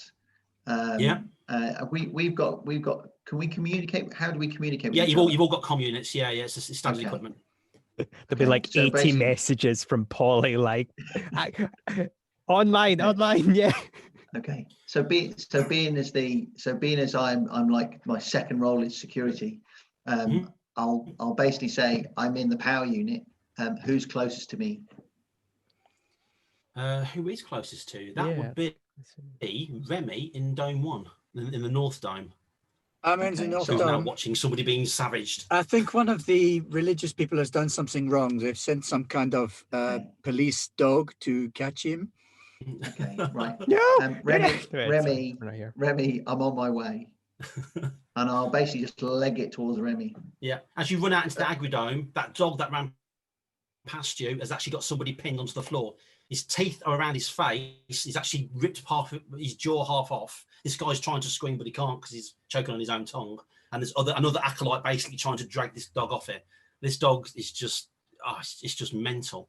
Vladimir, where you are in the corridor, you're still stood there with this dripping axe. Looking down the corridor, you see another acolyte staggering around the corner. She looks wounded, all her hair's flowing free. And she's staggering towards you with a hand out, going, help me, please. How's the other one doing? Sorry, just the one that the dog got first. He's lying lying motionless on the floor. He's not moving. Okay, right. He's gone. It's fine. Yeah. All right. She's just wounded. She doesn't have a dog. She looks her. wounded, and she's staggering towards you. Okay. I am also a medic, so I will go over and let me look at your wounds. Paulie, Vladimir suddenly starts walking towards thin air and starts talking to somebody who's not there. Oh, no. Meanwhile, Timothy, No. Timothy, yeah, you can hear all this shouting. Suddenly, one of the patients sits up in bolt upright in bed and sort of stretches his hand out and starts screaming, "Angels! Angels! Oh, my eyes! My eyes! I just realised what they're doing. Yeah. And she said, "My eyes!" And she's looking up. She's looking, and she looks at you. She says, "I should not have gazed upon it. My eyes are not worthy." And she grabs a spoon from her tray and starts gouging out one of her eyes. Oh no, not the shit again. That's it. I'm out of here. I'm out. I'm done. I'm not doing this again. I'm done. Yeah. Polly, Yes! can you hear me? Yes, I could hear you. It's happening again. Cambridge Wallace set this up. Yes, this is a setup. Yeah, the radiation's that's why they the have the same. cameras, and they wanted to test if we're immune to it. And, No, well, we're not fucking immune to it. I'm getting out of here. Get the we are, because we're not seeing anything, are we? No, Timothy, you leaving the room, leaving the medical centre. Well, does anybody know if there's a way to like turn off the dogs? Because they got the cybernetics in them. I was just Pete. thinking that myself. Now that I know there is a dog-based problem and this is not a police action, I was going to start looking at how to turn the dogs off. To be fair, Remy, if this was a police action, it's still get off the ship time. If that's he stole a cabbage, sick the dogs on him. Gentlemen, don't worry. This is not the first time I've had to dissuade a dog from taking aggressive action. Yeah, let's just go. Yeah, let's just get out of here. Yeah. Oh, can we contact the ship from where we Yeah. are? Oh, So you can. Sorry, Vladimir. You sort of walk forward, and she looks at you. She smiles. She looks very, very familiar. You've seen her somewhere before. You don't quite know because she's been on a vid on TV. You don't know. She looks very familiar. But then she reaches out. She puts her hands on your face. She goes, "Oh, thank you." And the cold literally goes straight through your skull. Paulie, you see Vladimir stood there. He looks a little bit confused for a second. And then it looks like he's gone into some sort of shock, and his whole body just goes stiff. Vladimir, I need you to make a strength roll, please, and then I'll get you to make a pressure roll. The difficulty is going to be 7. 9. Brilliant. So you take a back. It's like getting brain free, necking into your shoulders. It feels awful. And can you make a pressure roll as well, please? Sure. 9. Brilliant. Well, I say brilliant. Do apologise. So no, you failed that. So have you got a pressure point already? No, this will be You my haven't. first It's one. your first. So that's your first pressure point. Yeah, Paulie, you see, he literally goes stiff. He starts staggering back, and his eyes are wide. It looks like he's in shock, and his hands up as if he's batting away something that's not even there. yeah. Oh, lost you, Paulie. Can't hear you. Yeah. Oh no. Okay. Sorry. Do you see your dad? What do you see? I see beautiful woman. Okay. Well, don't touch it. Don't go near it. It's not real. I can promise you, it's not real. It's all a hallucination. I think you realize that now, but just But it touched me. what?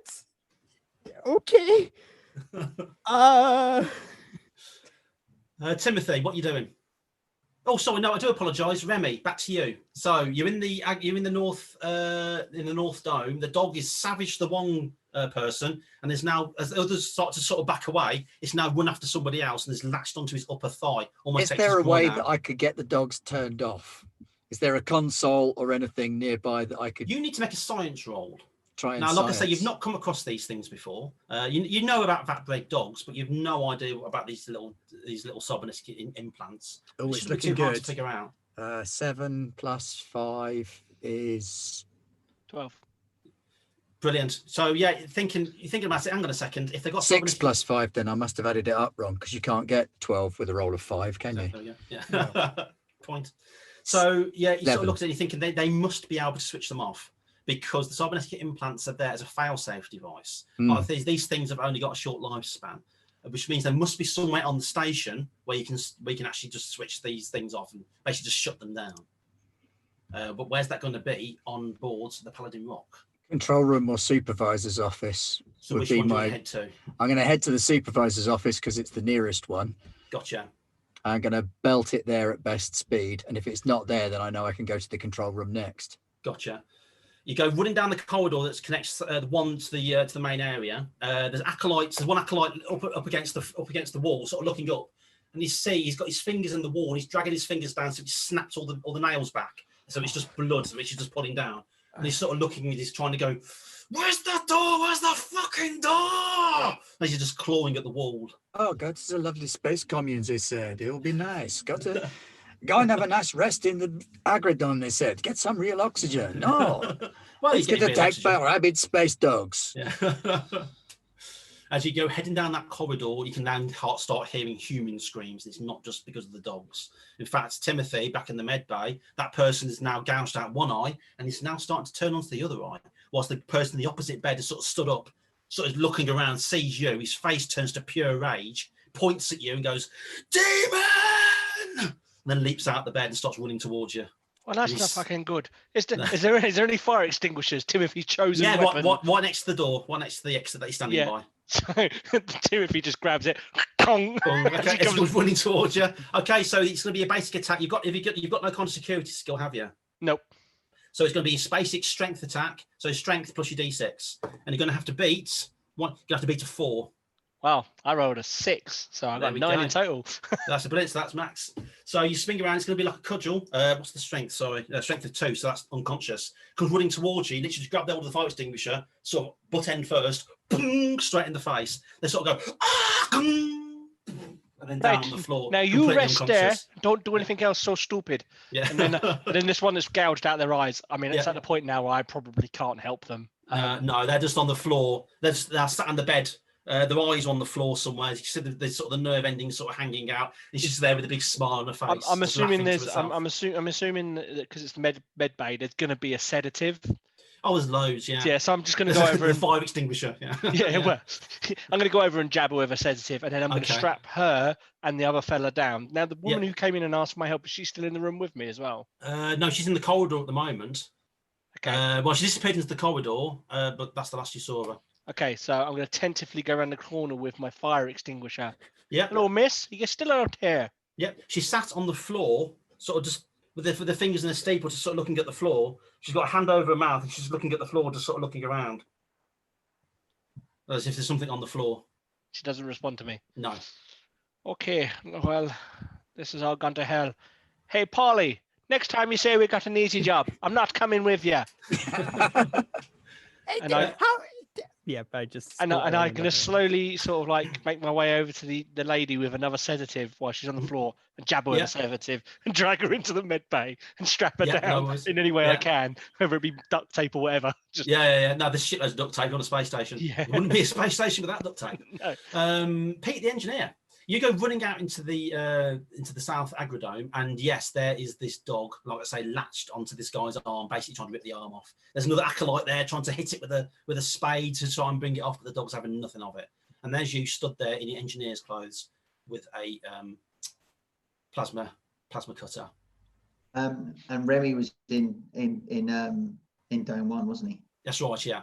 That's the last you heard. Basically, I'm going to completely ignore the dog and ignore the acolytes, and I'm going to head straight to Dome 1. We're not saving any of them. You run into Dome 1. Yeah, the first thing you see as you run in is an acolyte with a garden fork stabbing his fellow in the face as he's lying on the floor. This is over and over and over again as you go running through. There's another one to the left, which is eating the plants. And there's another one just to your right with a laser cutter, which they use to cut the stems from the thicker plants, trying to burn his way through the glass of the dome. Okay. I'm assuming these have airlocks on the dome. Every door you see on the map, is an airlock. Yeah. Okay. So I'll basically try and get through this. Yeah. To the other side, and when I exit it, I'm basically going to hit the airlock. Gotcha. So you go. I'm just trying to get to one of my crewmen. I'm just like, I need to get to my crewman. Well, you don't see Remy. This is all going crazy. No, that's fine. I'll keep going. Okay, you go because I know that because I know O'Toole's is in the med bay or in and around there. So I'm basically just going to head through. Gotcha. and try and block out the mad psycho people all around me. You run to the main airlock, you run through it, and like you say, you seal the door behind you. And in the distance, there's a guy on the left trying to claw his way through the hull of the station for some reason. And in the distance, you see Remy disappearing through the far door. Okay. Vladimir, this lady who touched you, you've gone rigid, like I say, is really, really hurt, but you still have movement. It's just really cold, and it felt very, very painful. And she seems to be trying to come in for a kiss. Okay, so I still see her, even though Polly's talking to me and saying she's not real. Yeah. Not real, not real. Whatever you're seeing, it's not real. We need to get to the ship. We need to get the fuck out of here, preferably with the rest of the crew. If not, that's not a problem. We can get new ones.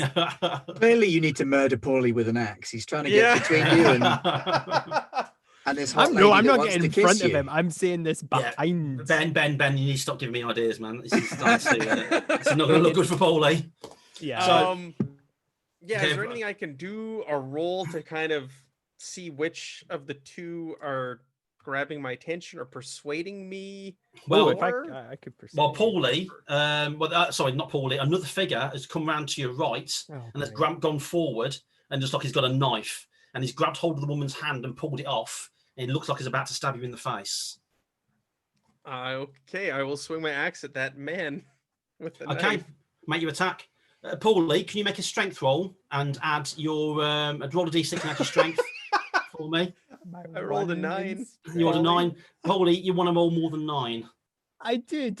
Oh, that's good to know. What did you roll? Oh, thank goodness. I failed. It's a 2, but it's fine. 2. Yeah. Okay, you swing around with the axe as this guy comes in with a knife. The axe comes around. It's going to be a cudgel rod. So roll a d6. Yeah. What's your strength, Paulie? 1. I'm sorry, die. Paulie. Yeah. Roll a d6. Fine, roll a 1. I rolled 9.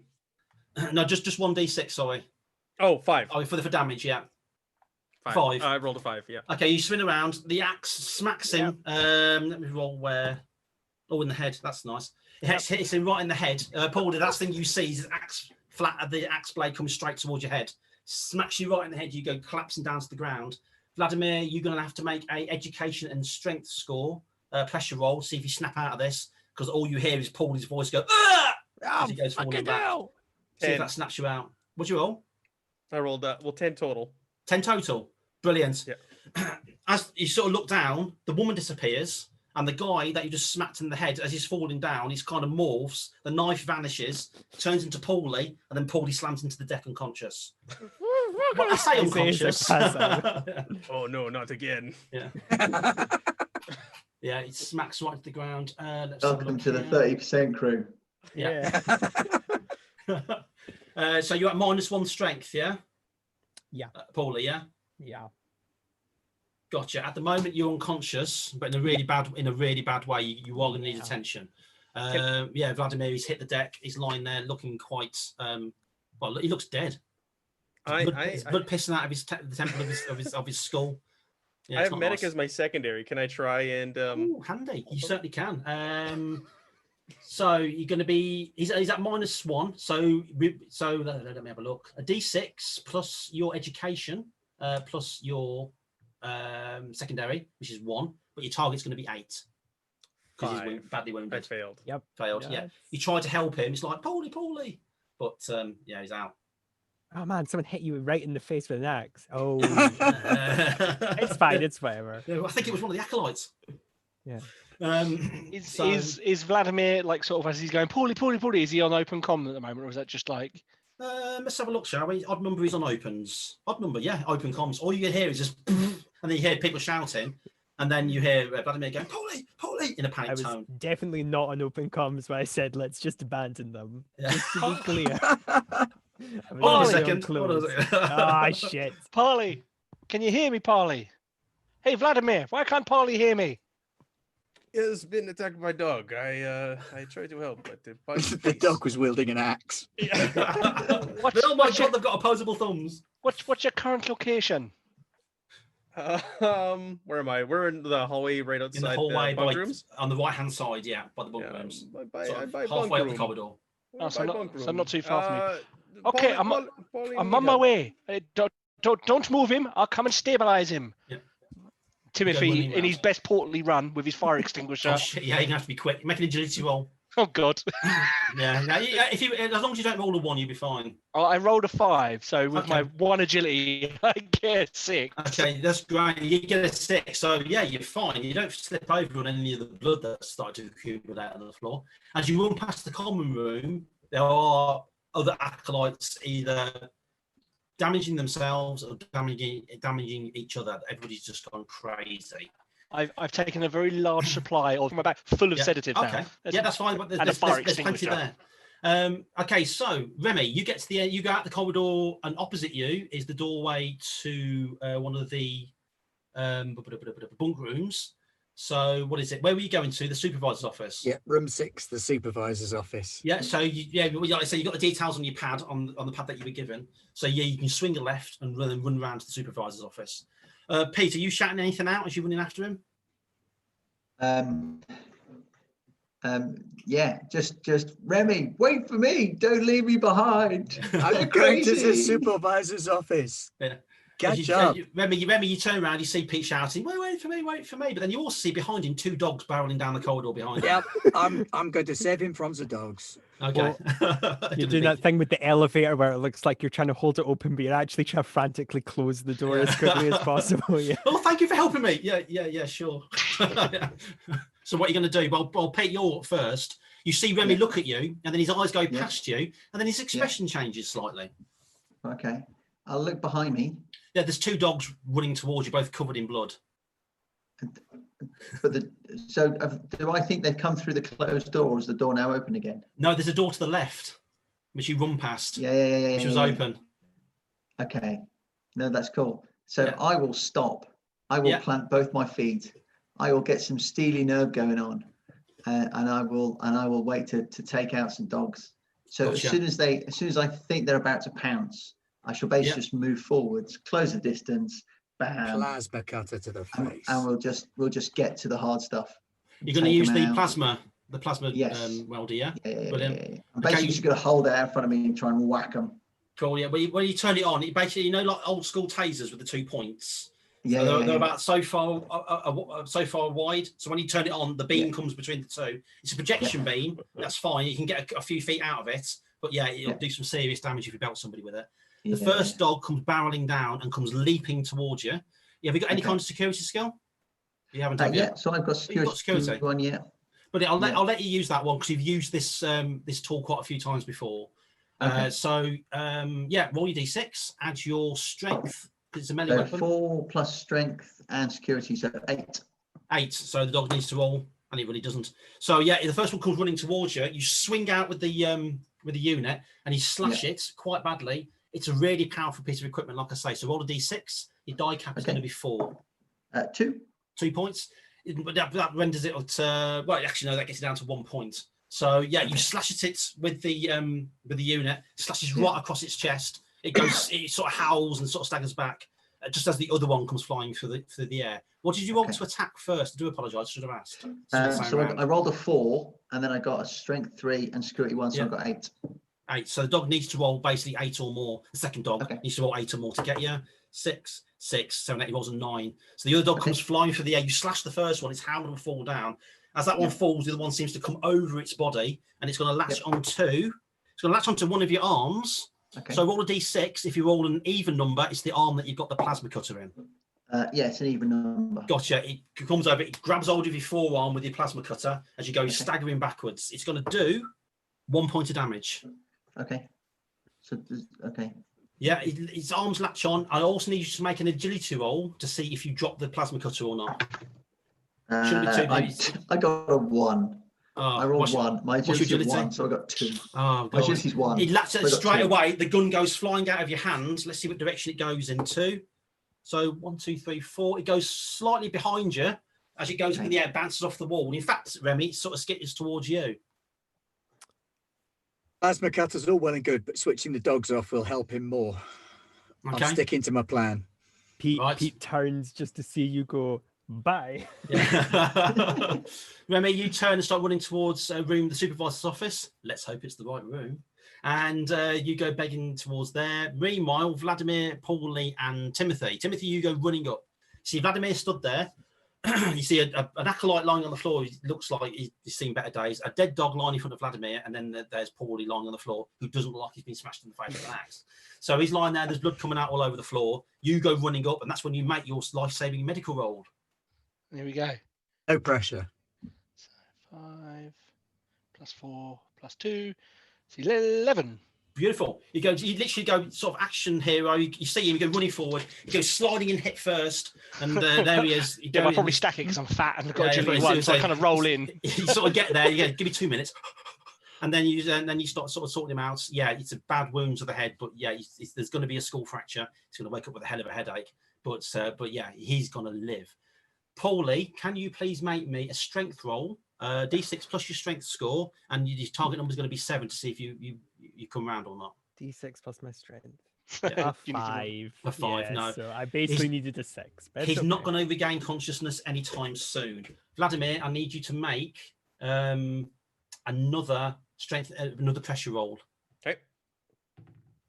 9. 9. To your right, where the dog came running from, you hear the lights start going out one by one towards us. The actual corridor is getting darker and darker and darker and darker as each light goes out. Okay. This is happening whilst Timothy is working on Paulie's body. Paulie's, he's working on Paulie, not his body. Paulie. He's not dead. Yeah, very poorly. Hey, sorry, what are you going to do? Do we have lights or anything on us? We have a flashlight. Yeah, we said there's one built into the pad that you've been given, just like a normal light on a mobile phone, which you can activate. Okay, I'll turn that on. You turn it on, and you illuminate the darkness. It looks like there's something in the dark, and if you imagine like the Thing, basically, and it's just like a huge bulbous mass of flesh with dozens of eyes and loads of wings. It's basically the biblical representation of an angel. Which is how they describe it in the Bible, which is why probably every shepherd was terrified instead of just looking at a beautiful woman thinking, oh, that's fantastic. So it's basically just coming down the corridor at you, literally rolling over like a roll of pulsating flesh. The eyes are it's like a shoggoth. The eyes are literally blinking at you, staring directly into your soul. The halo around it is sort of cracked. It's like melting gold as it literally just comes crashing down the corridor towards you. Sorry, that's another pressure point, I'm afraid. Okay. How many pressure points have you got now? I'm at 2 now. Okay, so roll a d6, and you want to roll 2 or more. You don't want to roll a 1. I rolled a 6. Brilliant. No, you're absolutely fine. You're in shock, but it's not affecting your stats at all because there's still some part of your brain saying that can't be real. Excuse me. What are you going to do? Timothy, he's completely oblivious to it. He's just working on Paulie's body. Keep saying body. Sorry, Paulie, you're not dead. He's still working on Paulie. Paulie's unconscious form. Yeah. I will charge at it with my axe. Timothy, suddenly Vladimir runs off with his axe down the corridor. Are you giving a war cry? Yeah. Just screaming as he runs away down the hallway. There's nothing there. He's just pegging off down the. He seems with his axe like he's about to belt something. Right in front of him, you see 2 acolytes. One's injured, and the other one's helping the other one along as he goes running towards them. The one sort of looks at Vladimir. He's like, looks terrified. Vladimir, it's not real. Don't swing your axe. There's 2 normal people. What you're seeing isn't real. Vladimir, sorry, go on, Pete. Timothy, what are you going to do? And I was going to say, I'm going to start running after him with a sedation. Because I'm going to try to jab him in the back before he starts swinging an axe. Okay, Vladimir, make another pressure roll, strength plus your education. But, Timothy, you haven't got liaison, have you? No, I do not. Okay, then. So add a +1 to that roll, Vladimir. 9.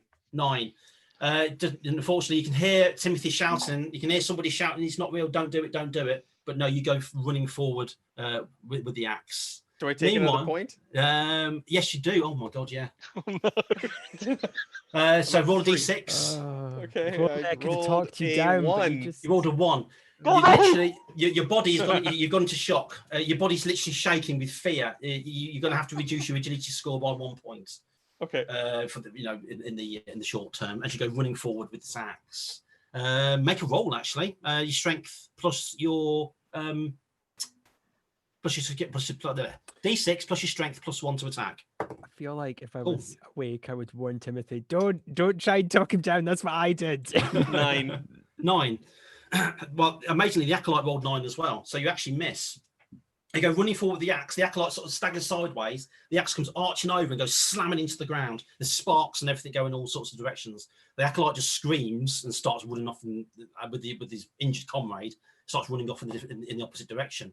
Well, what you see is the angel looking down at you. You bring the axe over, you take off one of its wings. This gold and red blood so spraying through the air and all over yourself. And then it howls and then starts rolling back down the corridor away from you.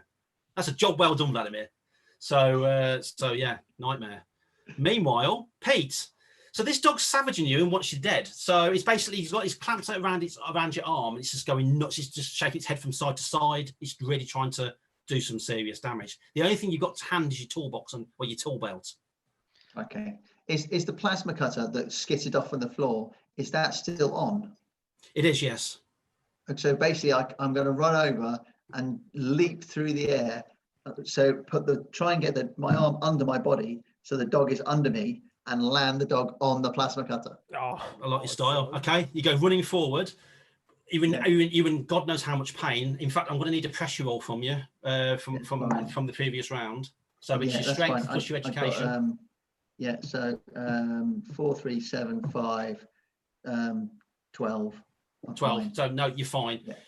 You go running forward and you go leaping at this. I mean, the dog is going to be an easy target, so I'm not even going to bother rolling for the dog because it's literally attached to your arm. And that's what I figured. Yeah, you go crashing down. So all I'm going to need you to make is an agility roll. Whatever you do, don't roll a 1, otherwise you're falling on the plasma cutter. Okay. I didn't roll a 1. I'm okay. Okay, what did you roll? I got 3. No, I got 3. I'm okay. Brilliant. Okay, what's your strength score? Sorry. So my strength is 3. But you're down by 1, aren't you? Yeah. So yes, it's only 2 at the moment. Yeah. So that's fine. That's fine. You go collapsing down onto the plasma cutter. So you're doing normal damage for a plasma cutter. So roll a d6 with a die cap of 4. Okay. 3. 3. You literally slice the dog in half. You go running forward with the dog still attached to your arm. You go you roll over the plasma cutter. It goes straight through its torso, slices it in half completely. Okay. As you sort of get up and turn around, half a dog is hanging off your arm. It's still clenched on, and the other one is now on its feet. Sort of turns and looks at you again, and then howls. Remy, you've got into the controller's office. Sadly, I'm afraid. Scroll up. Sadly, Father Competent is no longer with us. Neither is his head. So as you go running into the room, there is a acolyte in there with a fire axe, basically hacking up a corpse on the floor, somebody who looked like they were quite important. Is there a console in there for controlling dogs? Yes, the first thing I'd look for is a computer. So well, I'm trying to decide whether or not it's safe to run away or whether I have to face this acolyte or not. To the right-hand side, you see a control console, and it's just basically just like an everyday usage. So you can send communications and all sorts. If it's going to be anywhere, it's going to be on there. So you dive over, and that's when you make your science roll. I keep pressing the wrong thing on my dice roller. Ooh, looking good. 6, 4, 12. 12.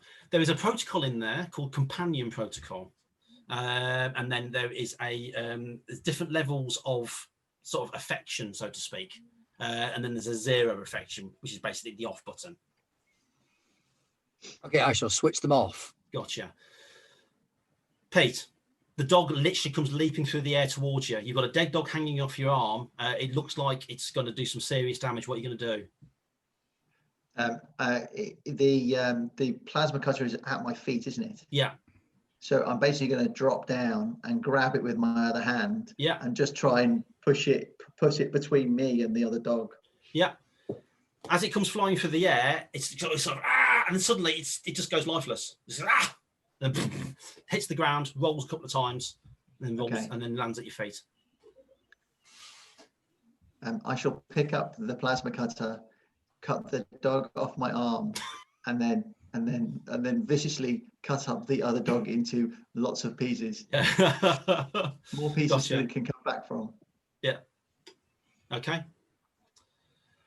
I go on open comms and say, I've shut down the dogs. Yeah. But there's still howls and screams and cries for help echoing. But there's nothing I can do about the acolytes. Yeah. Well, I'm surely a couple of them have gone crazy. We have a crazy Vladimir. I'm not saying this. I'm dreaming of. And then I'm going to need to try and talk down this acolyte with the fire axe, aren't I? Yeah, he sort of stopped what he's doing now. He's sort of looking around. Sort of looks at you and he sort of wipes his face with a bloodied hand. He smears the blood all across. He's all covered in blood anyway. He puts the axe on the table and goes, "Oh, I never liked the bastard," and walks out the office. All right, then. Thank you for coming. Pete, watch out. There's a crazy murderer coming your way. So they're past, yeah. And then suddenly you hear an alarm going off in Aggregate Dome 1, the North Dome. Warning, depressurization. Warning, depressurization. Yeah. Obviously, the guy cutting through has made it through. And you hear a huge, everything, the whole station seems to shake as something massive depressurizes all of a sudden. And it's almost like the corridors sort of shift slightly, as if something really bad has happened. I'll go over the comm. Remy, you need to seal all the airlocks to both agri-domes. Remy, you need to do this really fast, otherwise we're all gonna die. Remy, you're our only seal hope. off. Shut down all the garbage mashers on the detention level. Do you hear me? So, for God's sake, Remy, just shut them all down. Yeah, so, that's what I'll do. So yeah, you go into the system. Yeah, and this easy. You can control all the doors here. I'm going to lock every goddamn door in the building. Yeah, everything. You need to leave open the doors. You need to leave open the doors so we can get back to the loading bay. Well, can you all make it to the not control room? What is it? It's the supervisor's office. Can you make it to the supervisor's office? Okay, this facility only has enough power to survive for 4 months. If you get trapped here, we're all going to die. We're not going to get trapped here because nobody's getting on the ship without our say-so. But we need to go together rather than try and open up a door and go one at a time. Okay. So well, meet at supervisor's office, and then I will open the doors. But in the meantime, I will shut all security doors on the station. Yeah.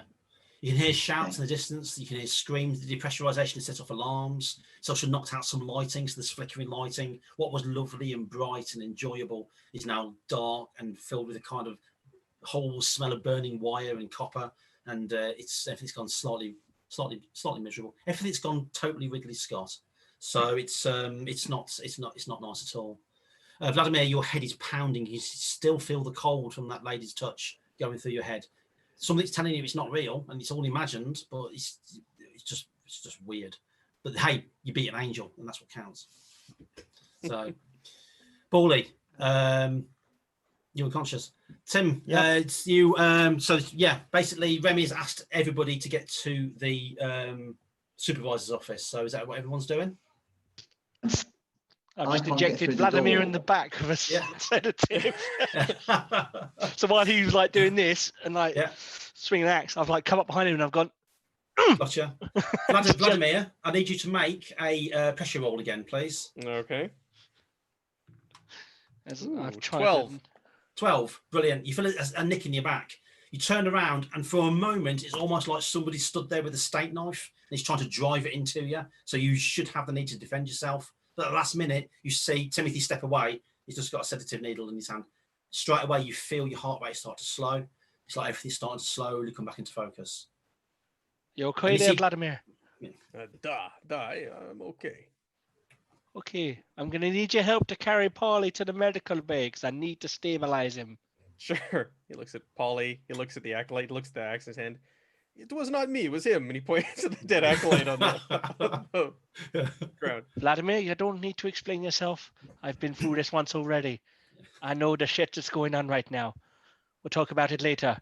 Personally, Paulie sometimes deserves it. But right now, we need to get him to medical bay. Okay? Yeah. Okay. All right. I'll grab Paulie and throw him up on my shoulder and carry him. Axe in the other hand. No worries. Fireman carry.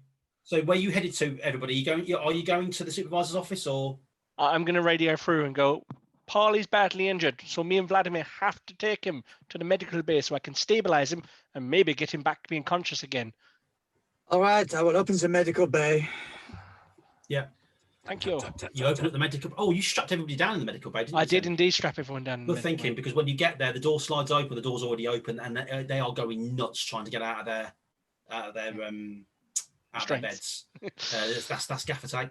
They're literally just going nuts. But no, there's decent equipment in here to help Paulie. Yeah, so I'm going to put him on like I'm guessing like this very like sort of semi-futuristic. There's going to be like a bed with like a ring that goes over it, and like kind of slide him in. Yeah, cool. Set it into a standard sort of and making sure so it's basically trying to get him back on his feet because we're going to need to be able to leave here quickly. That's true. Need to pilot. Paulie, in that case, then I need you to make another strength test, please. Woo! But you'll have a +2 to your roll because you're getting all the medical help that you need. Excellent. Just don't roll a 1 basically. I got a 4 in total. Yeah, gotcha. You slowly start to come round, but you're basically physically you're gonna need help. If they sat you in a chair and maybe asked you what to do, maybe you could help, but you're conscious but not in good condition at all. Yeah.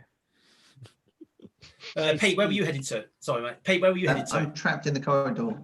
Oh, that's right. Yeah, you're in that corridor with the 2 dead dogs. The 2 dead dogs. I can't get through a door. I can't get through any door. So I'm then that guy that was trying to claw his way through the wall has stopped clawing. He sees that all the doors are sealed, turns and looks at you with pure rage on his face, starts going, "We need to get out of here. Where is the door?" He starts walking towards you with his cracked finger. He's literally got he's scratched so hard he's down to the bone now, so the ends of his finger bones are sticking out the ends of his fingers as he comes walking towards you. Okay. I'm just going to wait till he gets there and just take his head clean off. I mean, I've had enough. I mean, we're literally just going to go straight through to the neck.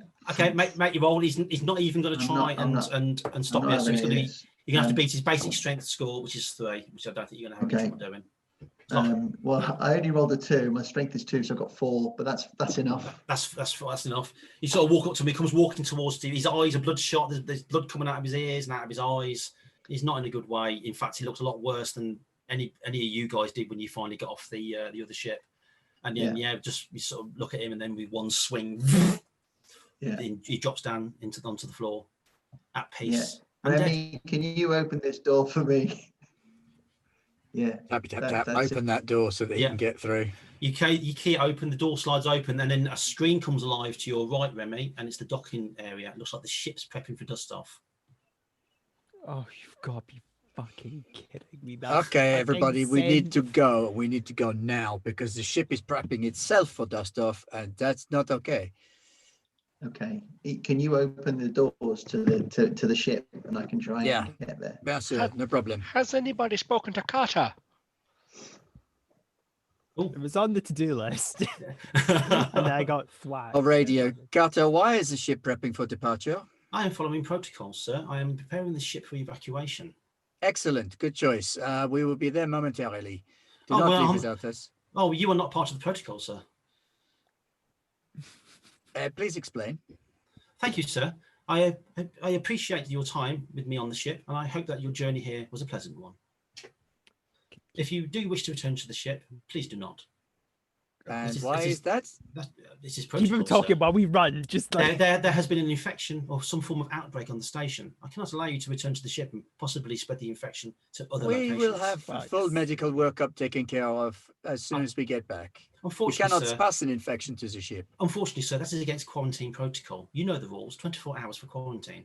Of course. And I shall immediately start trying to remote hack her or the ship to stop it from leaving. Gotcha. You can slow the ship down, but you'll have to stay at the console. There's nothing there that you can lock down. So, what's everybody else doing first? I'm going to switch to a private channel then. Yeah.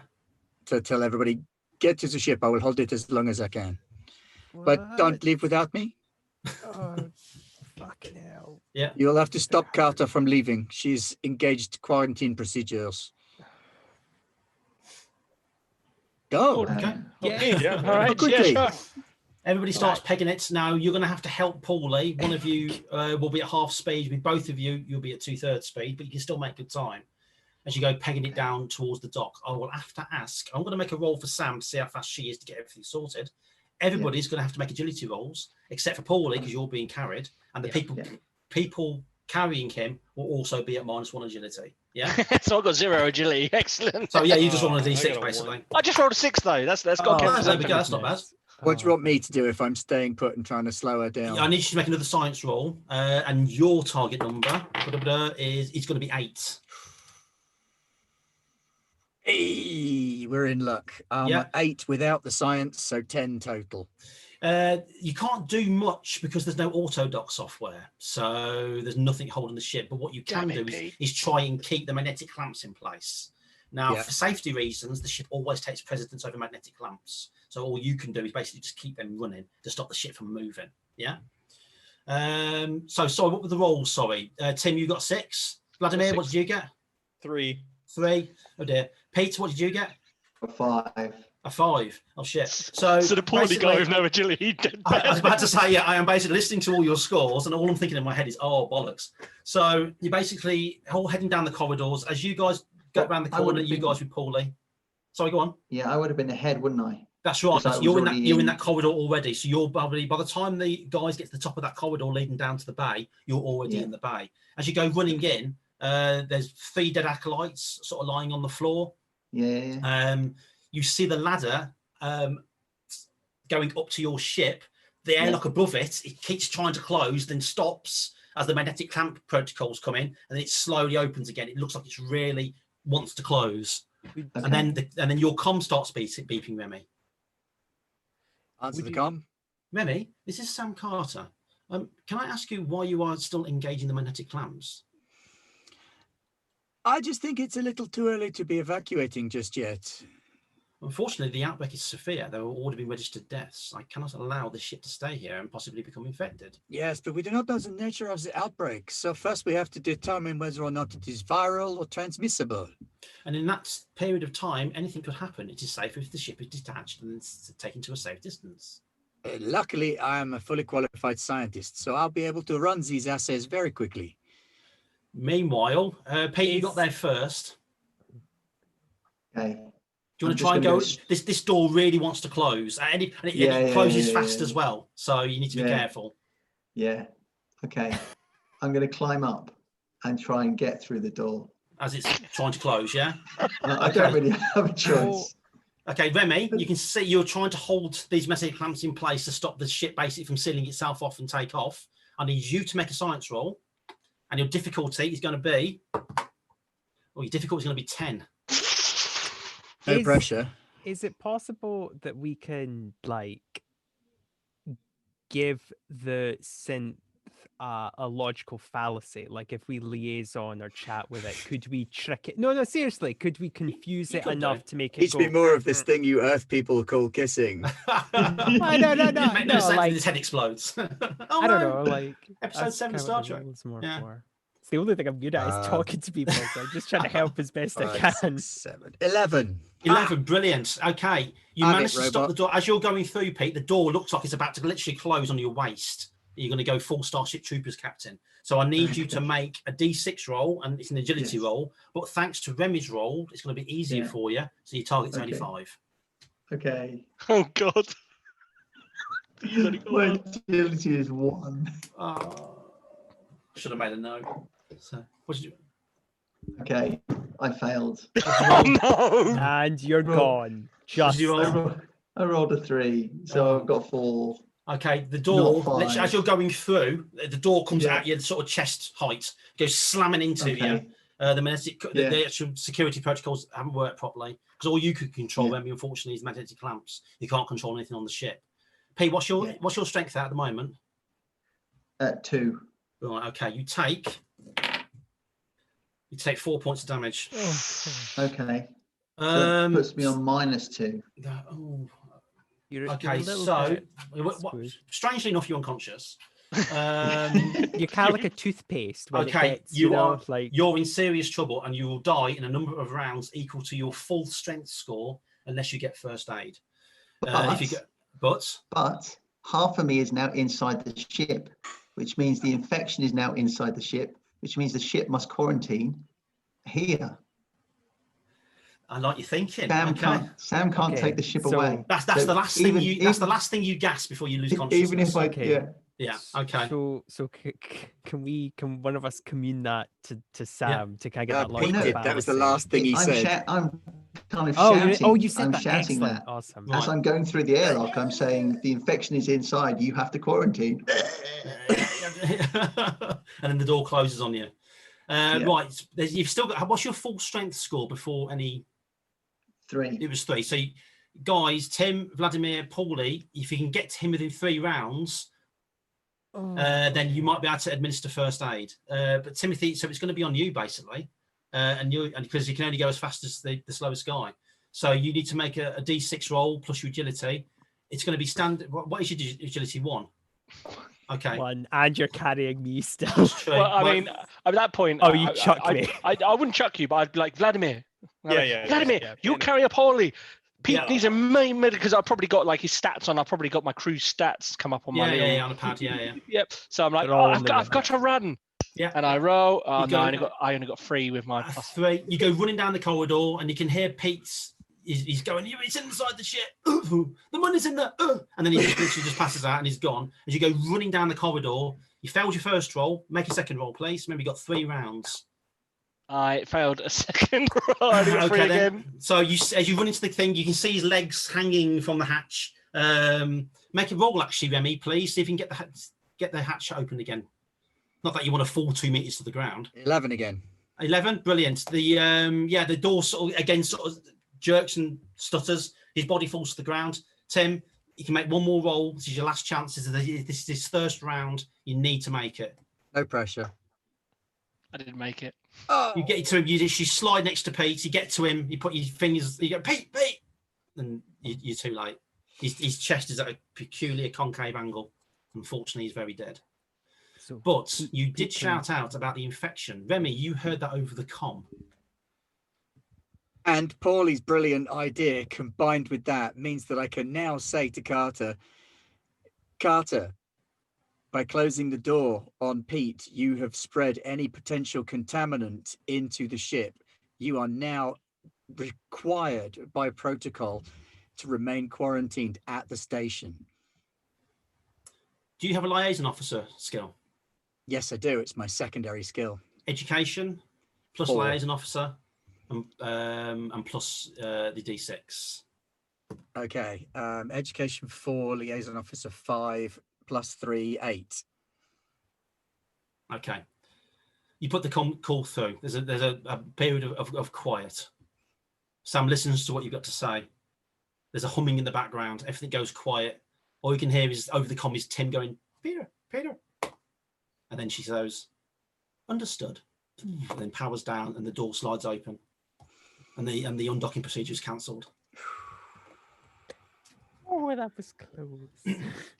And I did a whole movie thing of put my hand over Pete's eyes to close them. Yeah. Poor bastard, crushed to death, not a way to go. Yeah. Hey, but he managed to get his half of his body in the ship, and that made all the difference. Well done, But Pete. you saved us, Pete. You saved us, buddy. Yeah. I'm so sorry I couldn't get to you in time. So am I. I also like it. Jesus Christ, he's still alive. Oh my God, it's happening again. Well, I also like because Pete's been doing a shit ton of work. Like, he's been a trooper. I did fuck all, but I get to live. Yeah. Classic. That's Paulie. when, at that point, Vladimir, you come through the door with Paula. You see Timothy taking care, over Pete's body. Remy, what are you doing? I'm going to flick through the screens on the station, see if there's anybody still alive. There is nobody still alive. The only people alive are the people that Timothy strapped down inside the medical room. In the agri-domes, the ones completely decompressed. Everything's turned white as it's frozen. The gravity plates have turned off, so there's plants and bodies drifting in the air. And the other one started to decompress, but then when he slows the doors, but it looks like the acolytes have killed each other anyway. And then you've got bodies in the corridors, in the common room, in the bunks, smothered. Some of them hung themselves. Some of them cut their own throats. Some of them killed each other and then themselves. It's not a pretty sight on any of the cameras. Download everything. Gotcha. I want video evidence that everything here has gone horribly shit-shaped. Yeah. Because otherwise we're getting the blame. Gotcha. You download everything onto your pad, the footage, everything. Yeah, you've got everything. You have evidence. I shall make my way from here back to the ship. Timothy will meet him part way because I've decided that nobody else is dying on my watch. So he's going back for the people he's strapped down. Yeah. And he's going to start getting the beds. And I'm going to tell Vladimir he has to help me and Paulie just to sit at the bottom of the stairs and do nothing and just get better. Yeah. We could trank the living crap out of them. Yeah, basically, I'm stick just them like in a long sleeper. Yeah, and then just because I remember that when we stop the radiation, and the idea is that if we move away from the radiation, these people might get better. I mean, I feel sorry for the person who gouged out his own eyes, but at least to be alive. So I'm gonna trank them all and be like, I'm not losing anyone else. We lost Pete. I'm not losing anyone else. We'll wheel them there if we have to. And we'll See, the one going is, scavenge. so it's easy enough. Yeah. Scavenge and salvage whatever we can from the wreckage of the station.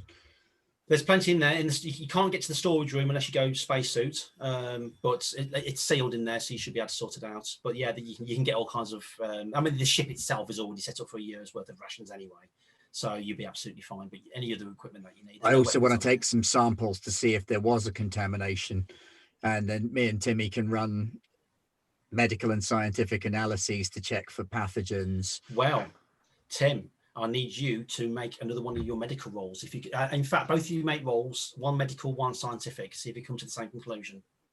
I've rolled a 4 with education 4, and then +2 for medical, so 10 in total. Okay, brilliant.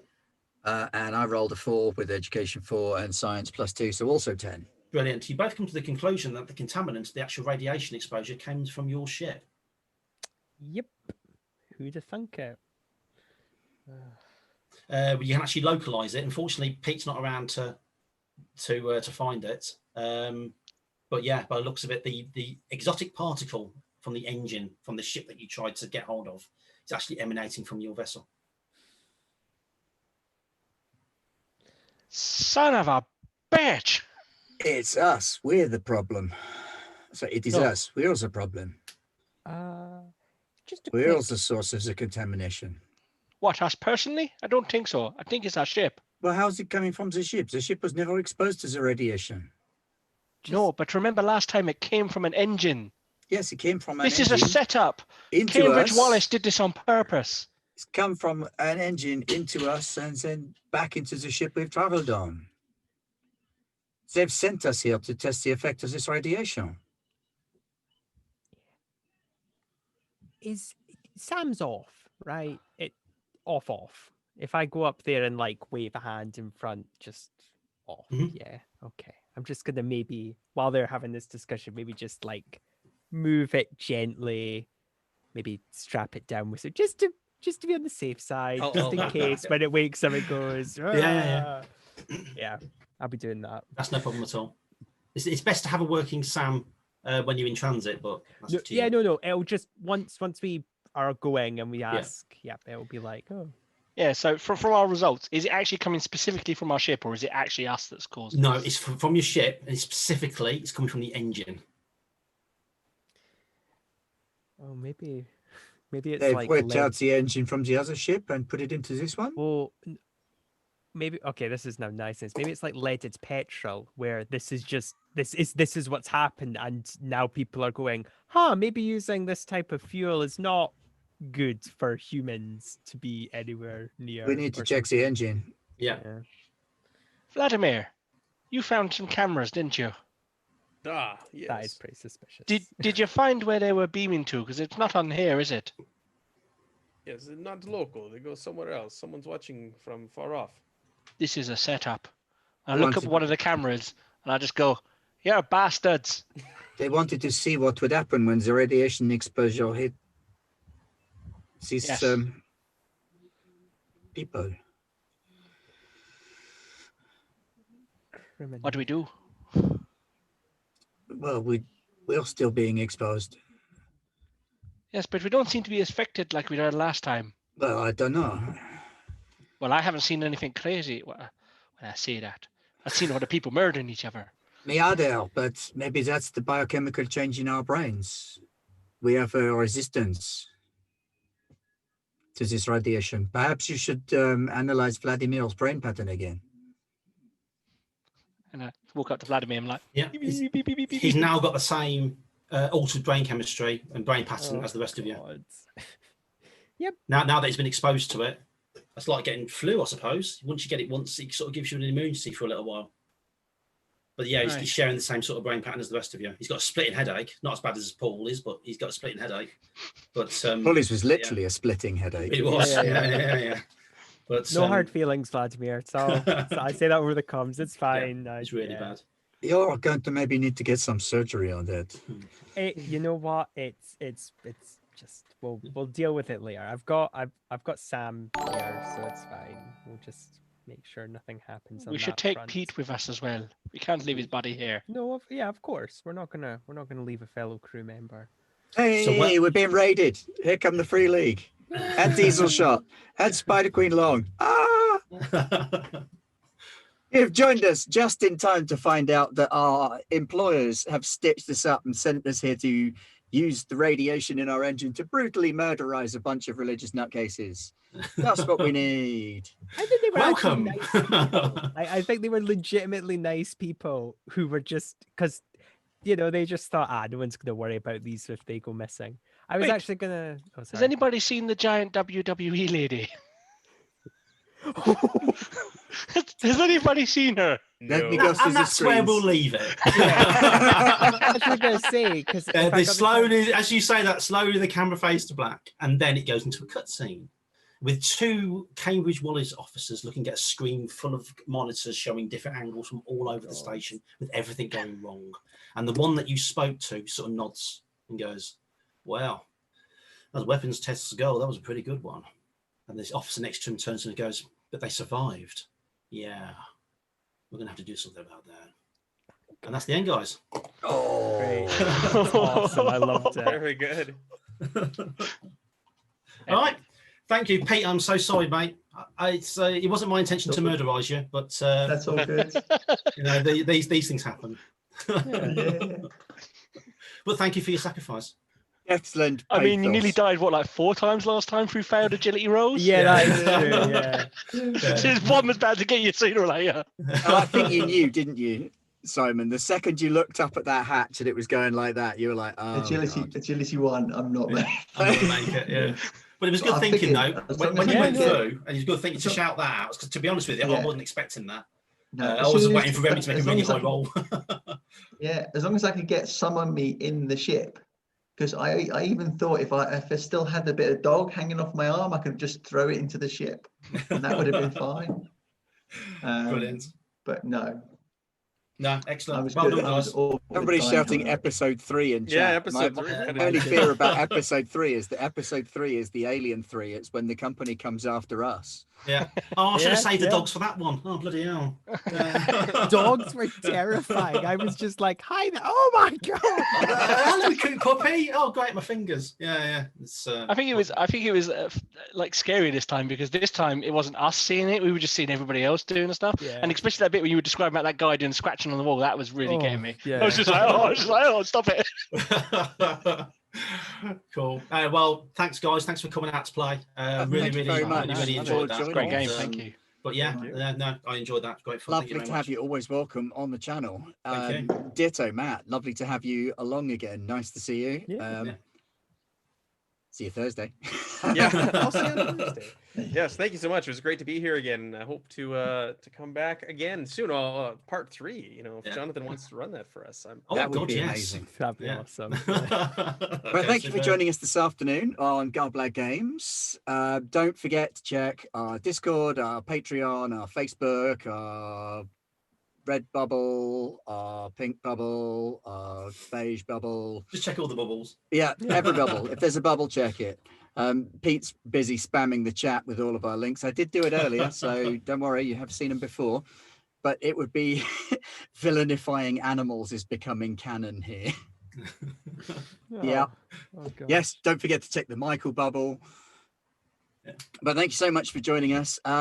Please join us again on Tuesday when we will be playing Millie's favourite, Wrath and Glory. Oh, superb. Glory. I better turn the background off if I'm going to do that. Otherwise, it doesn't show up because it gets eaten by the virtual background. Choose Yeah. virtual Nice background, by the way. None. There we go. I thought you might like that one. Yeah. So, yes, Wrath and Glory, which is what we're playing the night before Nobmas. Come and join our All Orc Boys special of ridiculousness on Tuesday. And then Thursday, we're playing the alpha test of Twilight 2000. So come along and join us for that. And then next week, we've got Great Garblag's Great Garblag Game Show, which me and Pete really need to finish writing at some point. But thank you so much for coming along, and thank you for bringing that raid at the end there. That was very timely. Nice to see so many people coming over. We've been Garblag Games, and Pete's just gone away from the computer, so I'm going to string this out for a few more seconds by randomly wittering at the computer as he comes back and sits down just in time for me to say, thanks, we've been Garblag Games. Thank you and good night.